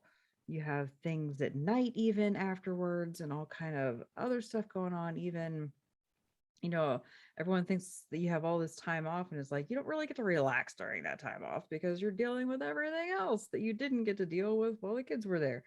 So yes, there's just, I definitely understand how you just get so immersed that you forget that you're still a human being with outside interests. And especially though, when you're in a school, you're given this whole like, you can't post on social profiles because if the kids know you're a human, that can't happen. It's like absolute ridiculousness. So I yes, have I get, intense paranoia about that. I know, I totally get that. So this is where the in-person thing definitely works out a lot better, but you know, COVID. New Ren Bookshop. Yes, oh my God, best place ever. So go to those little places that make you happy, whether that be out in nature, whether that be New Ren Bookshop, maybe that be a crystal shop. I'm just projecting here. All of that stuff, like this is where you find those kindred spirits. That honestly is where I've made just about all the friends I have made since I moved here 3 years ago. Was either online metaphysical classes or crystal shops. Like this, so like everybody I know is from there. So yeah, it really is like go where your heart is led and you will find the kindred spirits there. That really is like the best way to kind of do that one. So yeah, those are my suggestions and my true empathy for what you are doing. So Thank you. no, you are not alone in that, and that is something a lot of people in education struggle with. Yeah, the fear of online, or even just, I was at the grocery store the other day and I was, checking out, and I turned around and a student, first grader, was just watching me, and I was like, did I do anything odd? And I like did this whole like mental check, like, nope, I was totally normal. And I'm like, is that a normal thing to think? And then I'm like, oh my gosh, public, I have to leave now. Yeah, It's just intense. they really think you live at the school too. So Yeah, they're completely shocked to think that your entire life doesn't occur in that space. So when they absolutely. see you outside of it, they're just like, oh God. Well, they So analyze yeah. everything like sponges. Yeah. I have Metallica t-shirts and Suicidal Tendency band t-shirts that I stopped wearing out of the house because I was afraid of like sending the wrong message. But for many like years before I was a teacher, I worked at pipe shops and in a crystal shop, the Third Eye, for years. And Mhm. I didn't ever have to think like that. I could just be myself. I'm feeling bifurcated, and it's feels like it really adds to the difficult of finding like a soulmate, because there's all this other like capitalism, procedural, Mhm. institutionalized stuff in between me and just like living. And that's when, so that was what led me to my decision. And this may be at the point you're at too, is this conducive to who I really am anymore? Can I be my authentic self in this job, or do I need to move to a different space so that I can be authentically myself all the time, rather than having to lead this double life of this Pollyanna education image, and then I get to go home and be myself with my crystals and my cats and my witchy stuff and all of this other thing, and Yeah. not be scared that I'm going to get in trouble for being me. Yes, it's hard because I do love my job. I feel Mhm. like I am Yeah. two separate people right now. Yep. Yeah, exactly. Yeah, I loved it. I absolutely loved the kids. I loved being a librarian, but eventually got to the point where I loved the authentic version of myself a little bit more, and I had to follow it. That's So a yeah. tough place to be. Yeah. Oh yeah. Just know that's a fair question to ask yourself, you know. Yeah, So thank you. just keep that floating around. You're Okay. welcome. Thanks, Thanks. Drift Witch. All right, Susie's next, and then Thorne. Hey, Emily. I had the added bonus of being a parent volunteer at our school library, so they could see me outside, but I could not wear my incoming F-bomb t-shirt. Go figure. However,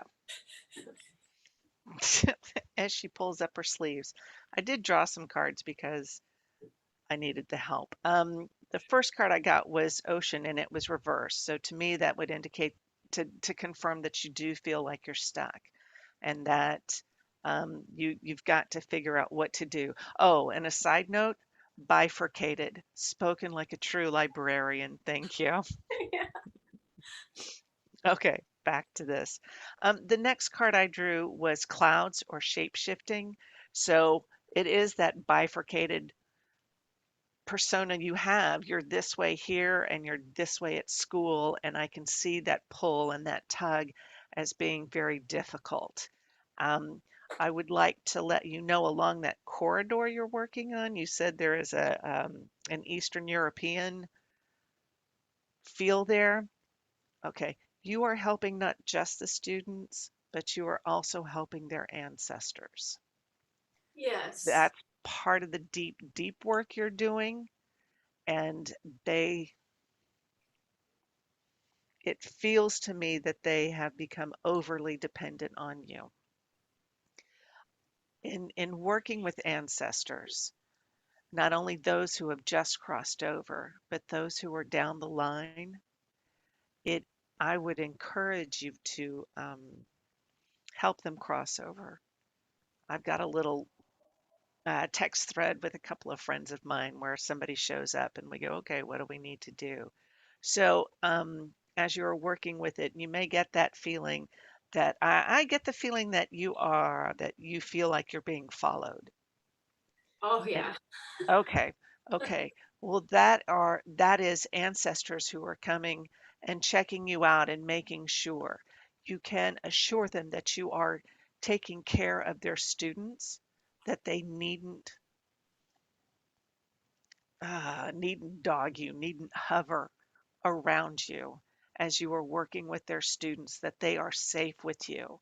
And like there are all these, oh my gosh, all these grandmothers are like coming forward to me and they've got the headscarves on and they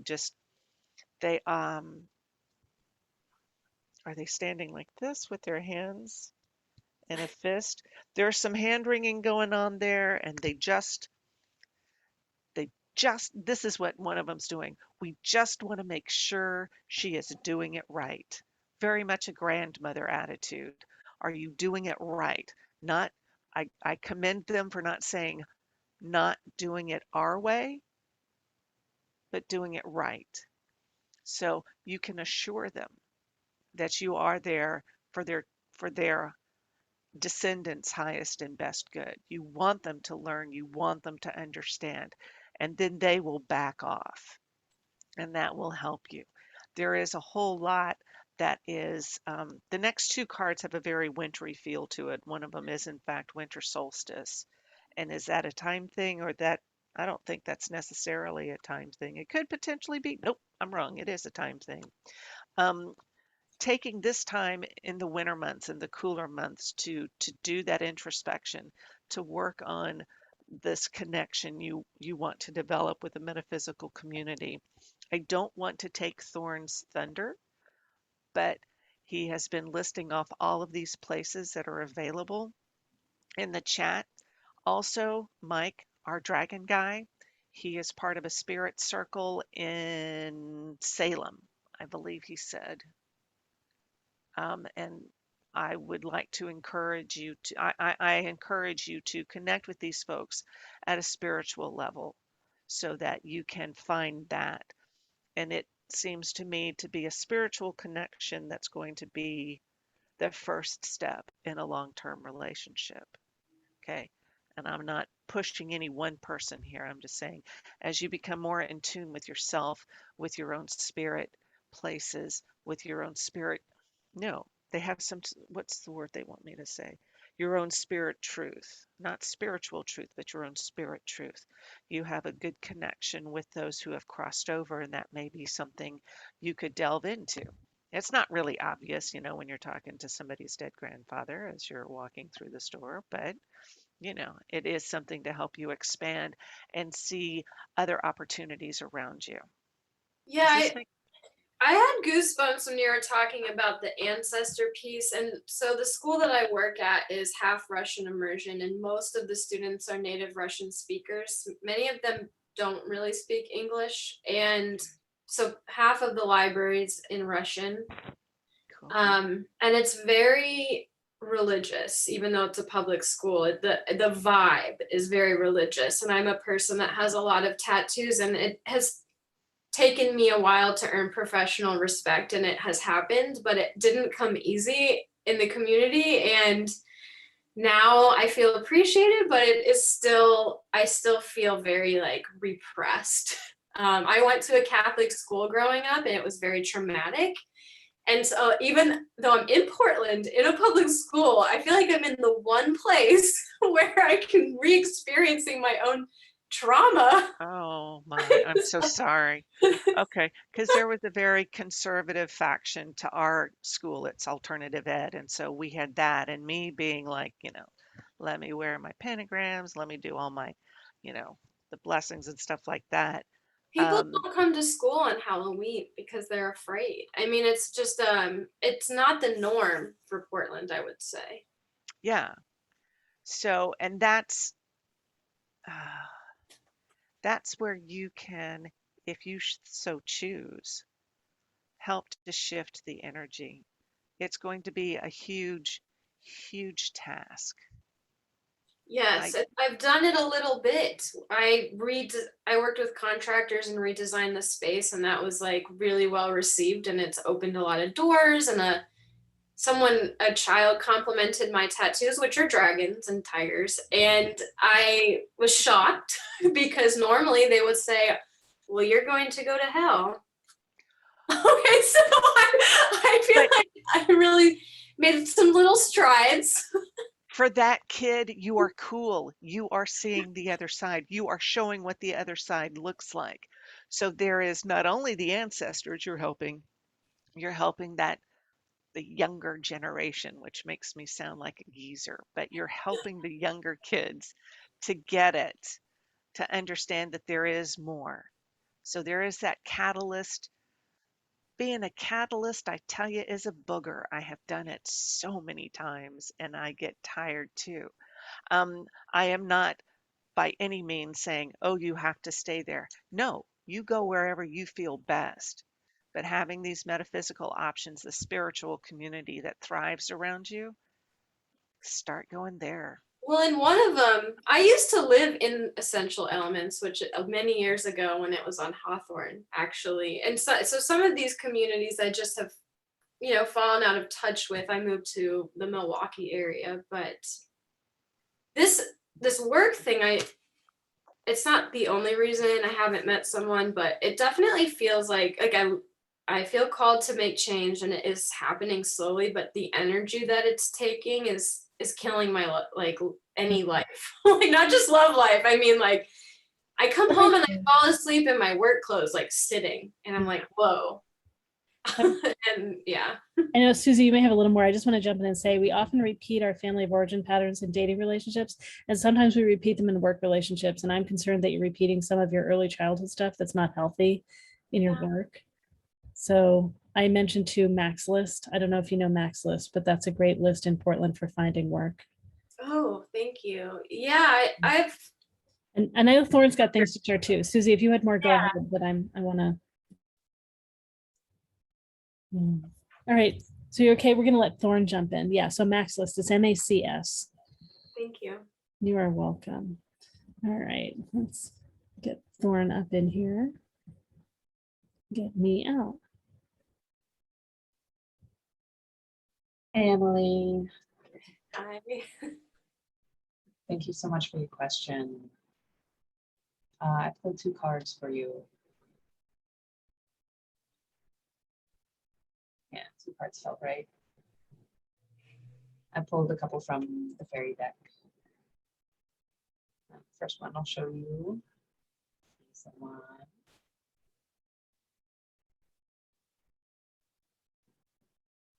She's a Selkie.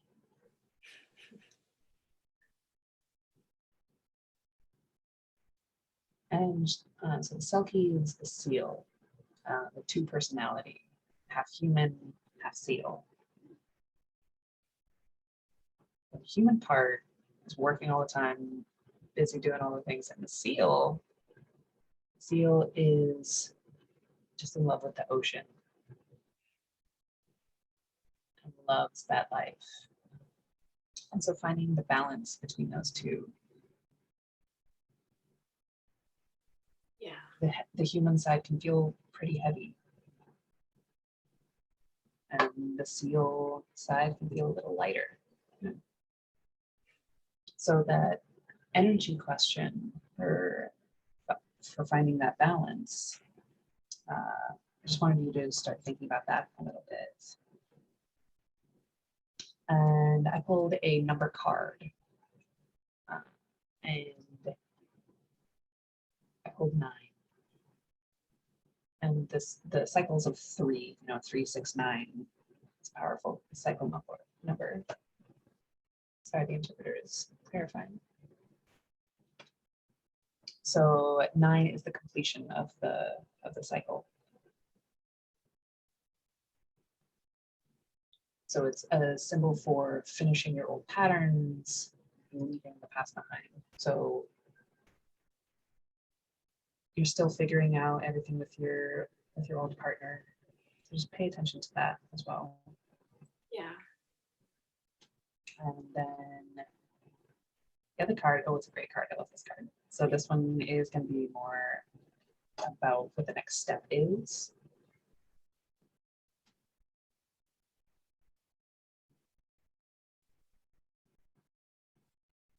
It's an ace card. Oh, what card? Ace. So an ace means that it's a new chapter, a new adventure, a new journey, a new opening, a new opportunity. So the merfolk, it's different from a Selkie, but it's so like a mermaid or a merman, the merfolk, merpeople.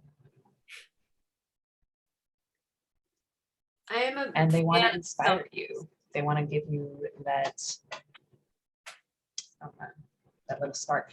Again, I think it's interesting that, again, it's another half human creature.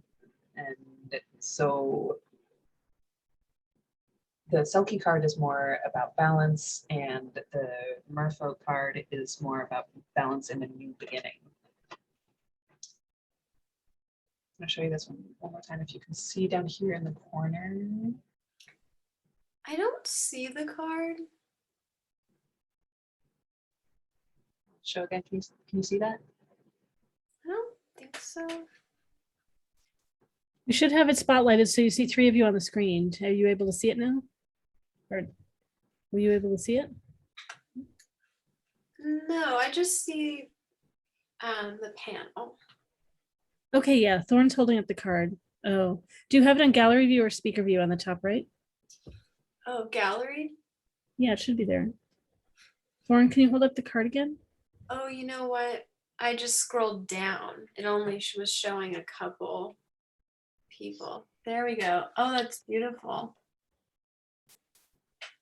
Thank you. Yeah. So, so there's a mirror down in the corner. And I think that could be a really good tool for you.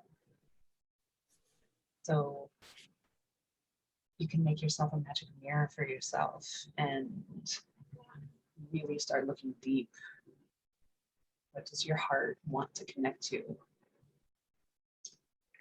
But also, the mirror can show you some boundaries. You can figure out more about what your energy doesn't want, what kind of energy you want to reflect away, deflect from yourself. Yeah. What energy you want to draw in and what energy you don't. So play with that a little bit. You know, and it's fall now, and it's a great time to make something special for yourself. Mhm. I've been feeling Also, I connected. noticed that there's a little bit of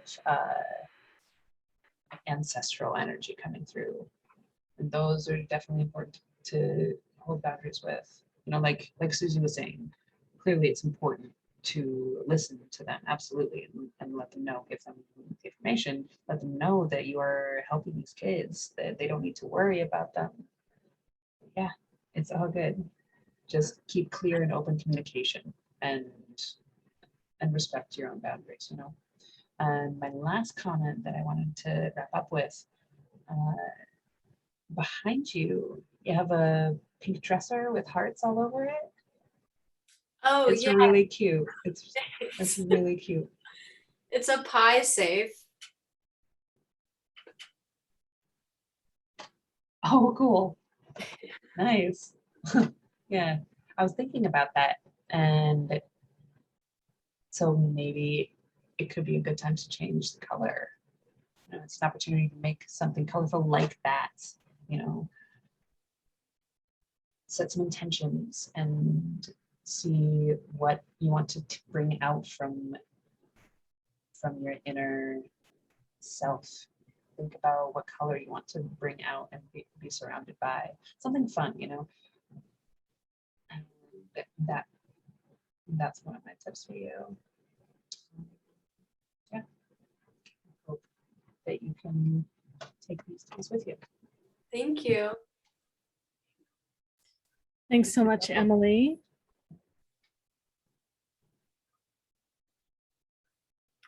See if anyone has anything else. Yeah, so Helpful. that help, all the different hearing from. Yes, and I've been thinking a lot about, well, Selkies and sirens, but also Medusa lately. So it felt very in sync just with my own wanderings in my mind lately. Great. All right, well, thank you so much. Take care.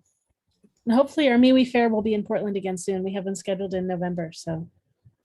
What's So our MeWe events, we have fairs in Portland also, so we have one scheduled in November, later in November, so maybe we can come dance in person, right? Dance energetically in person. Yeah. Sweet. All right, we've got another question in line. We've got Georgia. Georgia, turn on your video and I'll get you up here. Oh, let me see if I can get video. Sometimes my connection will break up with video. Let's see if I can just get you up front, then you'll be. I'll get you up here and then we can always turn it off. Okay. All right, yeah, we can't see you, but you're. Maybe do you have something over your camera? No, it's telling me that I have to go to my settings, so I can just do audio. It's That's okay, fine. yeah, that's great. Yeah. All right, what is your question?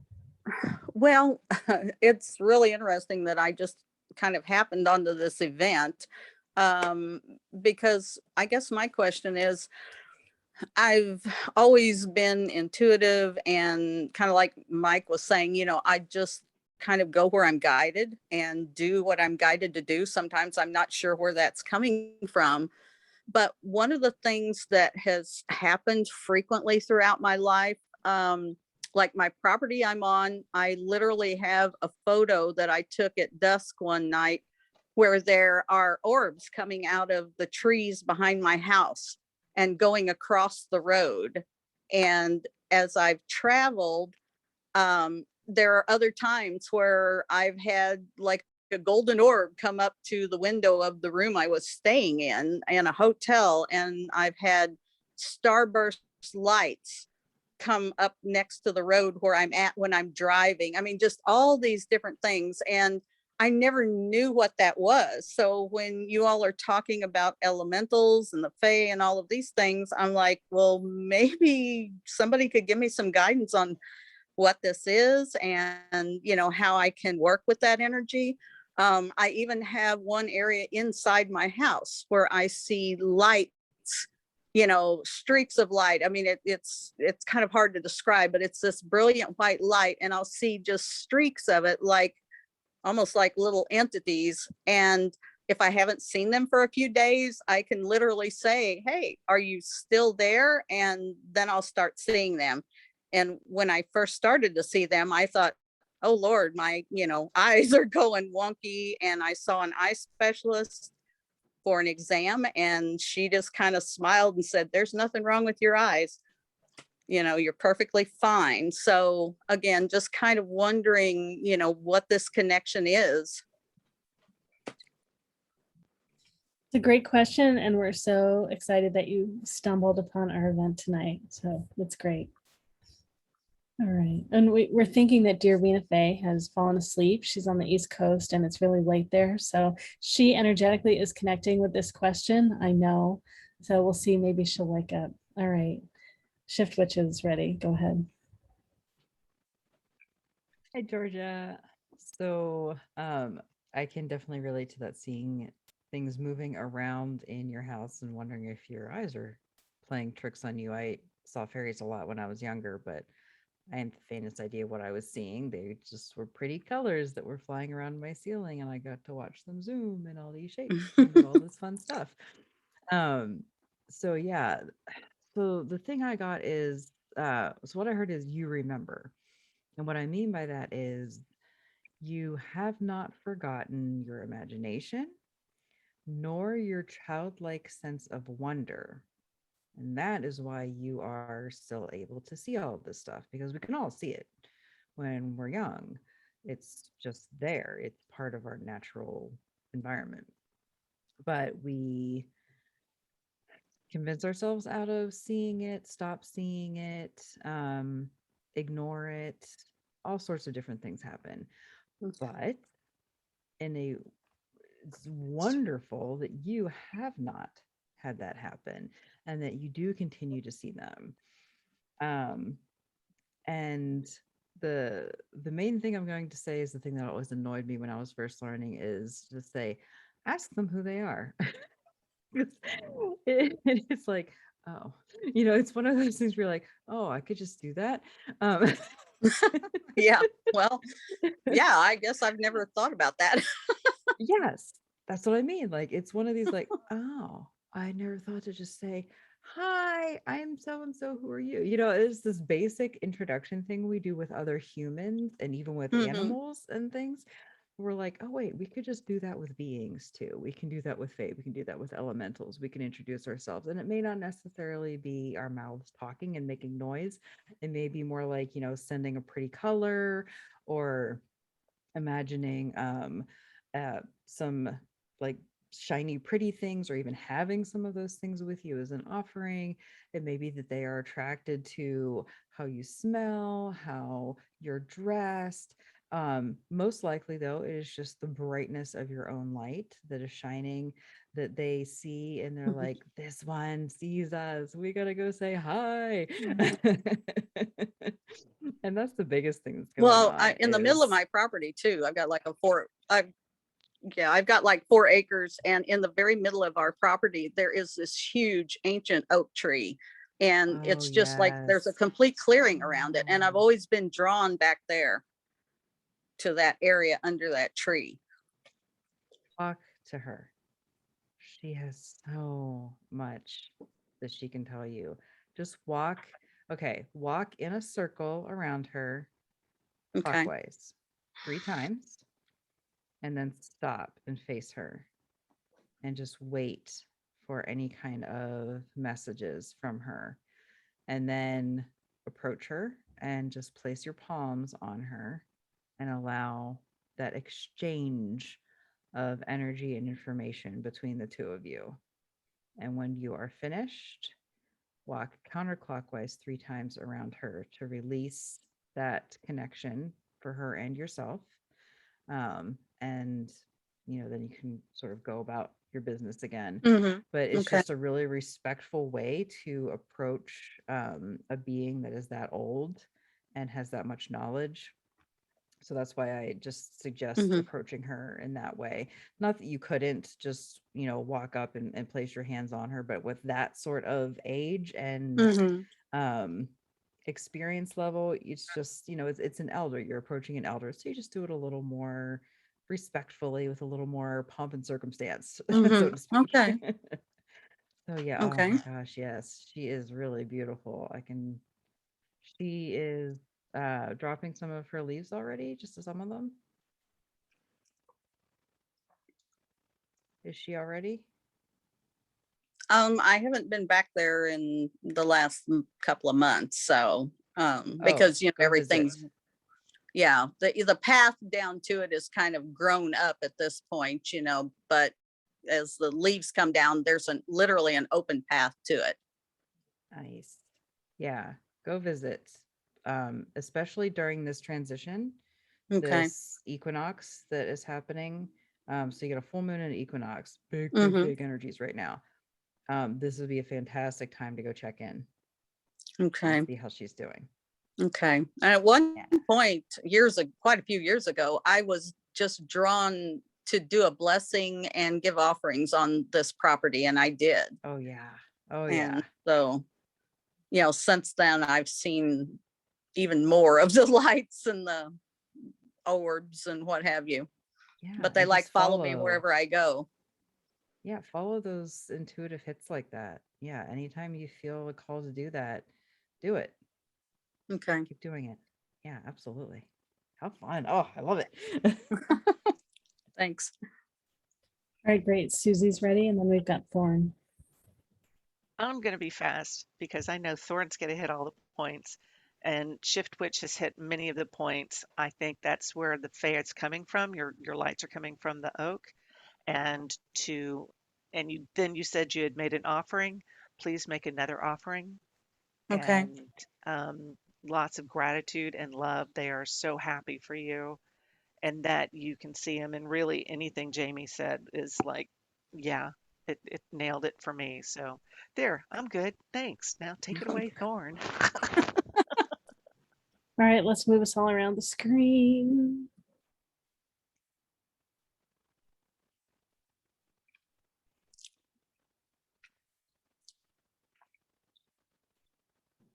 Oh, that's a great question. So the when you said oak tree, that place is obviously very special. There's Mhm. some big energy there. Okay. Of course, the oak tree, it's home to many fairies, fairies and creatures as well. And that's a blessing. That's great. It's great that you gave that offering. And I can encourage you to continue doing that. Continue Okay. with rituals and blessings there. Keep giving gifts because it means that they will give it back to you. It's an exchange. You're building a relationship. They trust you, and you're sharing this land as well. Mhm. So I call that kind of a liminal space where there's that overlap. So at sunset, that golden color, those orbs, it's really good for you to notice that. Mhm. That energy is trying to connect with you. That's sunset time. That's another example of that liminal time space. Mhm. That's kind of the magic hour, that transition time. That's when Yeah. energy is extra strong. It's a great time to make an offering at that point. Oh, okay. And that's one of my favorite times. I just love something about being outside at dusk. Yeah. Absolutely, I agree. Yeah, dusk is my favorite. So those orbs, I'm not sure about you, but it could be spirit or an ancestor or some kind of energy in that place that wants to either wants you to note, just to notice it, Mhm. or it wants to communicate with you directly. So those are two possibilities. Okay. So again, you The can just ask who golden, it is and ask, yeah, like the shipfish said, you can introduce yourself. yeah. I am a human. We can introduce. It's a human thing to do, to introduce ourselves, and you can do the same with the fairies and the elements. Okay. Well, usually the ones that I have seen when I've been out traveling, like the golden one that came literally flying out of nowhere to the hotel window. It was like 23 floors up. It stopped at the window. And all I could think of was to run over to the window because I wanted to touch it.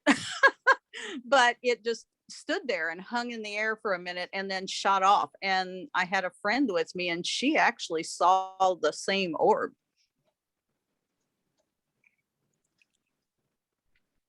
Oh, cool! Wow. So that So means that your friend is also open to it and can see it. They're energy sensitive as well. That's awesome. yeah, so that's, like I said, that's why I wondered why they come to me when I'm traveling. I mean, did they sense my energy and just know I'm there? And Mhm. Could be that, or they could be protecting. They could be protective spirits. mhm, Yeah, one of okay, those. Your friends. They could be your friends just checking in on you. like But friends that yeah, have, continue to be curious and watch for them. Pay attention to the energy at sunset, especially, and play with it and see what comes up moving forward. Because now with the fall equinox and everything, oh my goodness, it's a powerful time. That transition time. It's mhm, time to observe. It's time to see what's inside and notice and write down. Notice what you want to do.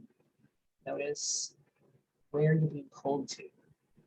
Notice what that oak tree is feeling like. Notice what you feel like close to that oak tree. okay, And trust yourself, trust your gut again. okay. Yeah, it's a little easy to, convince yourself that you're just making things up in your head about it, Yeah, right. I get that. At the same time, we talk to ourselves in our brains all the time and we get stuck in there. And it's important to balance that rationalizing and noticing what's happening in our brains as well as what's happening with our intuition. Mhm. Yeah, and I live in an area where people are not very open at all to these kinds of ideas. So I have just a few close friends that I can even talk to about these kinds of things without, them thinking that I'm possessed or whatever. Yeah, I get that. Yeah. If you're feeling like you're not comfortable or you're not safe to discuss it, you can write it down. Write it Mhm. down, draw it, go for a walk, tell the land about it, tell the trees about it. Find a Mhm. safe place. Maybe outside of your property and introduce yourself to the nature there. Just see what happens. Mhm. Yeah. Go Okay, get the great. that you need. Right. I hope that helps.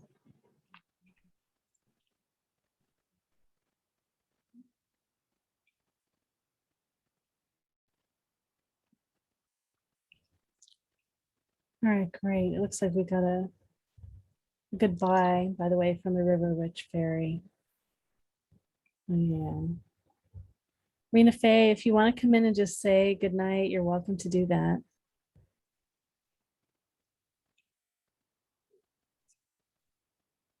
Good night, everyone. Me being in the Northeast, It is quite late now for me. It's actually midnight. Yeah. And I am actually live tonight from Salem, Mass, which I thought might actually influence me to go full on nice and late, but it's actually influencing me to come off earlier. I'm very cozy. The Fae are ready to go to bed with me.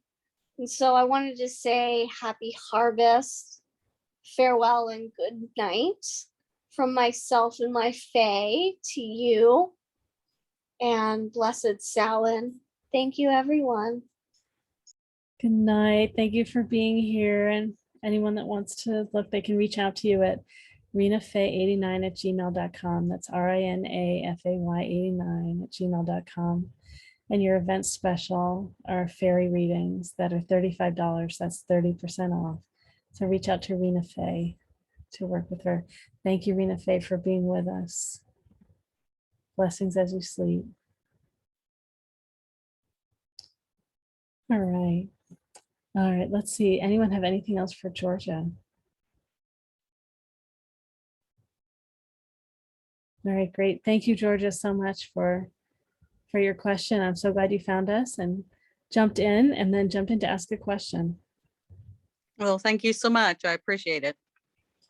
You are very welcome. All right. Well, if someone else has a question, we can answer one more question. We don't have to, but I'm saying we could. If someone has a burning question and they want to jump in tonight. It's been a lovely night with lots of great questions. Really excited. And some of you shared tips to share with the interpreter. That's great. And yeah, double checking, see if someone had just paid. Yeah. So just, is anything else anyone wants to share and on the panel in closing in terms of our full moon and moving into autumn and the Fae and the elementals dancing with us during this time. It's a dark night, right? It's getting darker and darker. And it's happy harvest. Thank you so much for being here. I'll put the information in the chat one more time too for if you're willing to give us some feedback on tonight. We will put you into a drawing for a free 30-minute session with one of us of your choice. Be sure to give us your email. We'll put you in the drawing. Magical time. Yeah, so practitioners, anything else you want to share just in closing? Just feel free if you want to do that. Yeah, if anyone has any general topics or general questions you want us to speak about during the last few minutes, we can do that. If you have any general questions, feel free to write that in the chat. Yes, I agree. Gilia's been great. Appreciations. The appreciations for your art, clarity and expressiveness and your energy. Thank you all so much. This has been a beautiful experience. Yeah, awesome sauce. You're being called awesome sauce. Make sure you know. There might be blushing happening too. Yeah.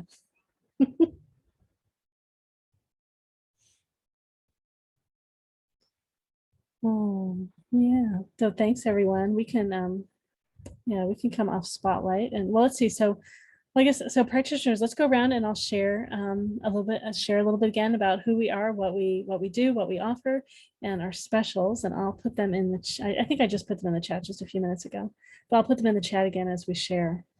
So maybe Susy and Shiftwitch go first, and then we'll have Thorne go. Great. Thank you all so much for the wonderful questions and for the attentiveness. I love the energies of these panels, and it brings up so much more awareness to me. My name is Susy Parker Goins. I'm with Blue Lightning Healing. I'm a channel, an energy healer, a guide. I love looking at past lives, and I have a podcast called Blue Lightning Healing Meditations. You can find me at bluelightninghealing.com. You can reach me at Susy, that's SUSY, at bluelightninghealing.com.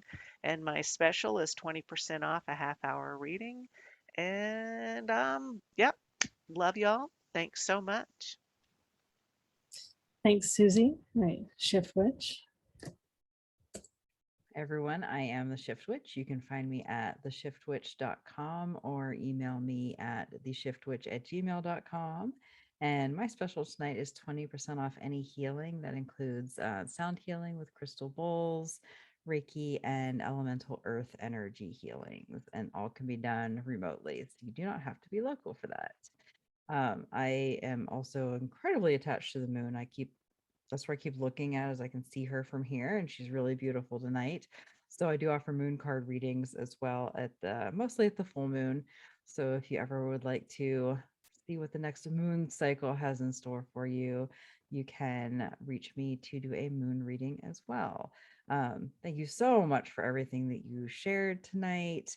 I loved the questions. I loved the energy of all the participants, even the ones who didn't ask a question, held this space really beautifully and added a lot of really wonderful energy to it. And yeah, this has been a fantastic night. Thank you, everyone.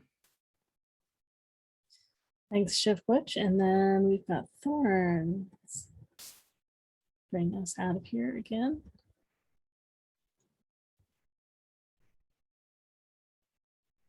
Hey everyone, I'm Thorne. I'm in Portland, Oregon. I do in person as well as remote.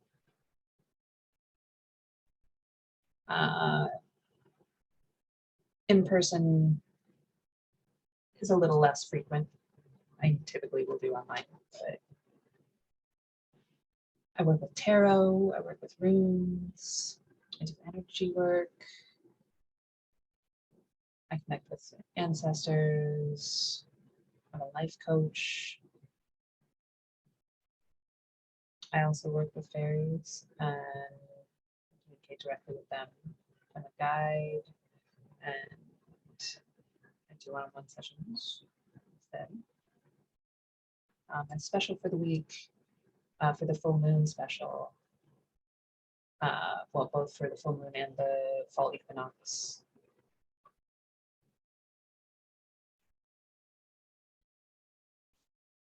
You can find me on Centrum.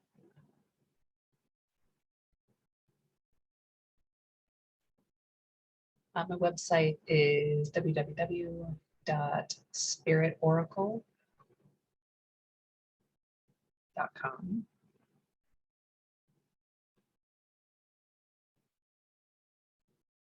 My email is heartofoak@gmail.com. I have Instagram, it's there in the chat. It's at heartofoak8. Get in touch with me any of those ways. It's all in the chat, so at least you just see there. I look forward to meeting each other again in the future.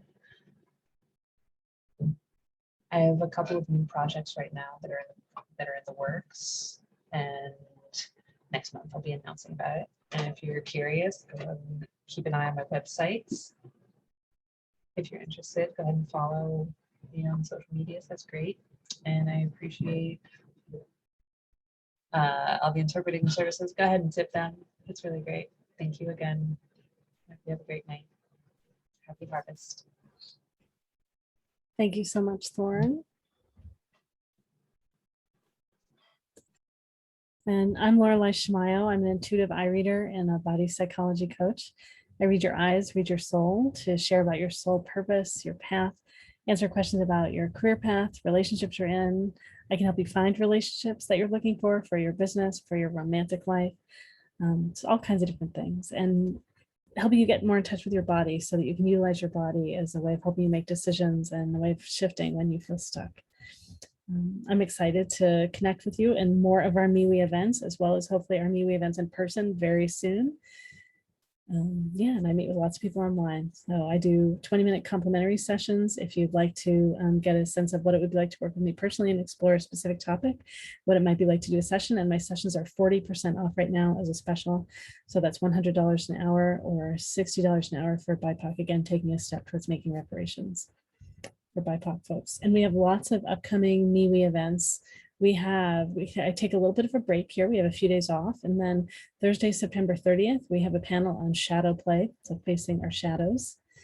Friday, October 1, we have MeWe and Intuition Practice Circle. So that's an opportunity for you to practice modalities, gifts that you're already somewhat aware of and practicing. It might be readings or healings, and it doesn't have to be particularly formal. This is a practice circle. This is an opportunity to informally practice with your peers. Saturday, October 2, we have a training panel. So this is for people that are opening to new modalities and feel ready to share with the public on stage. It may be someone that's been sharing for a while in private sessions, but not on stage and wants some support during that. Could be a practitioner that's been sharing their work for a while on stage even, and they're practicing a new modality and they want some support while they do that. We have another practitioner, they'll be here with me. We support you before, during, and after the event. So we'd love to have you on that panel. I think we have a number signed up. Like we might be getting full, but we can always see if we have more, and we have more of those training panels scheduled too. And then Sunday, October 3, we have another panel that's going to be all about tarot. So all the different practitioners will be reading tarot for those, answering questions that way. And it's been so popular, we've scheduled another one of those on December 1. So October 3 and December 1. And then Wednesday, October 6, we have a panel on medical intuition for people and animals. So lots going on.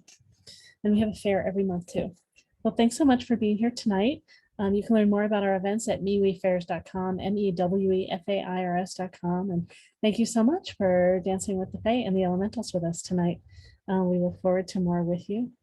Take care. And turn off the recording.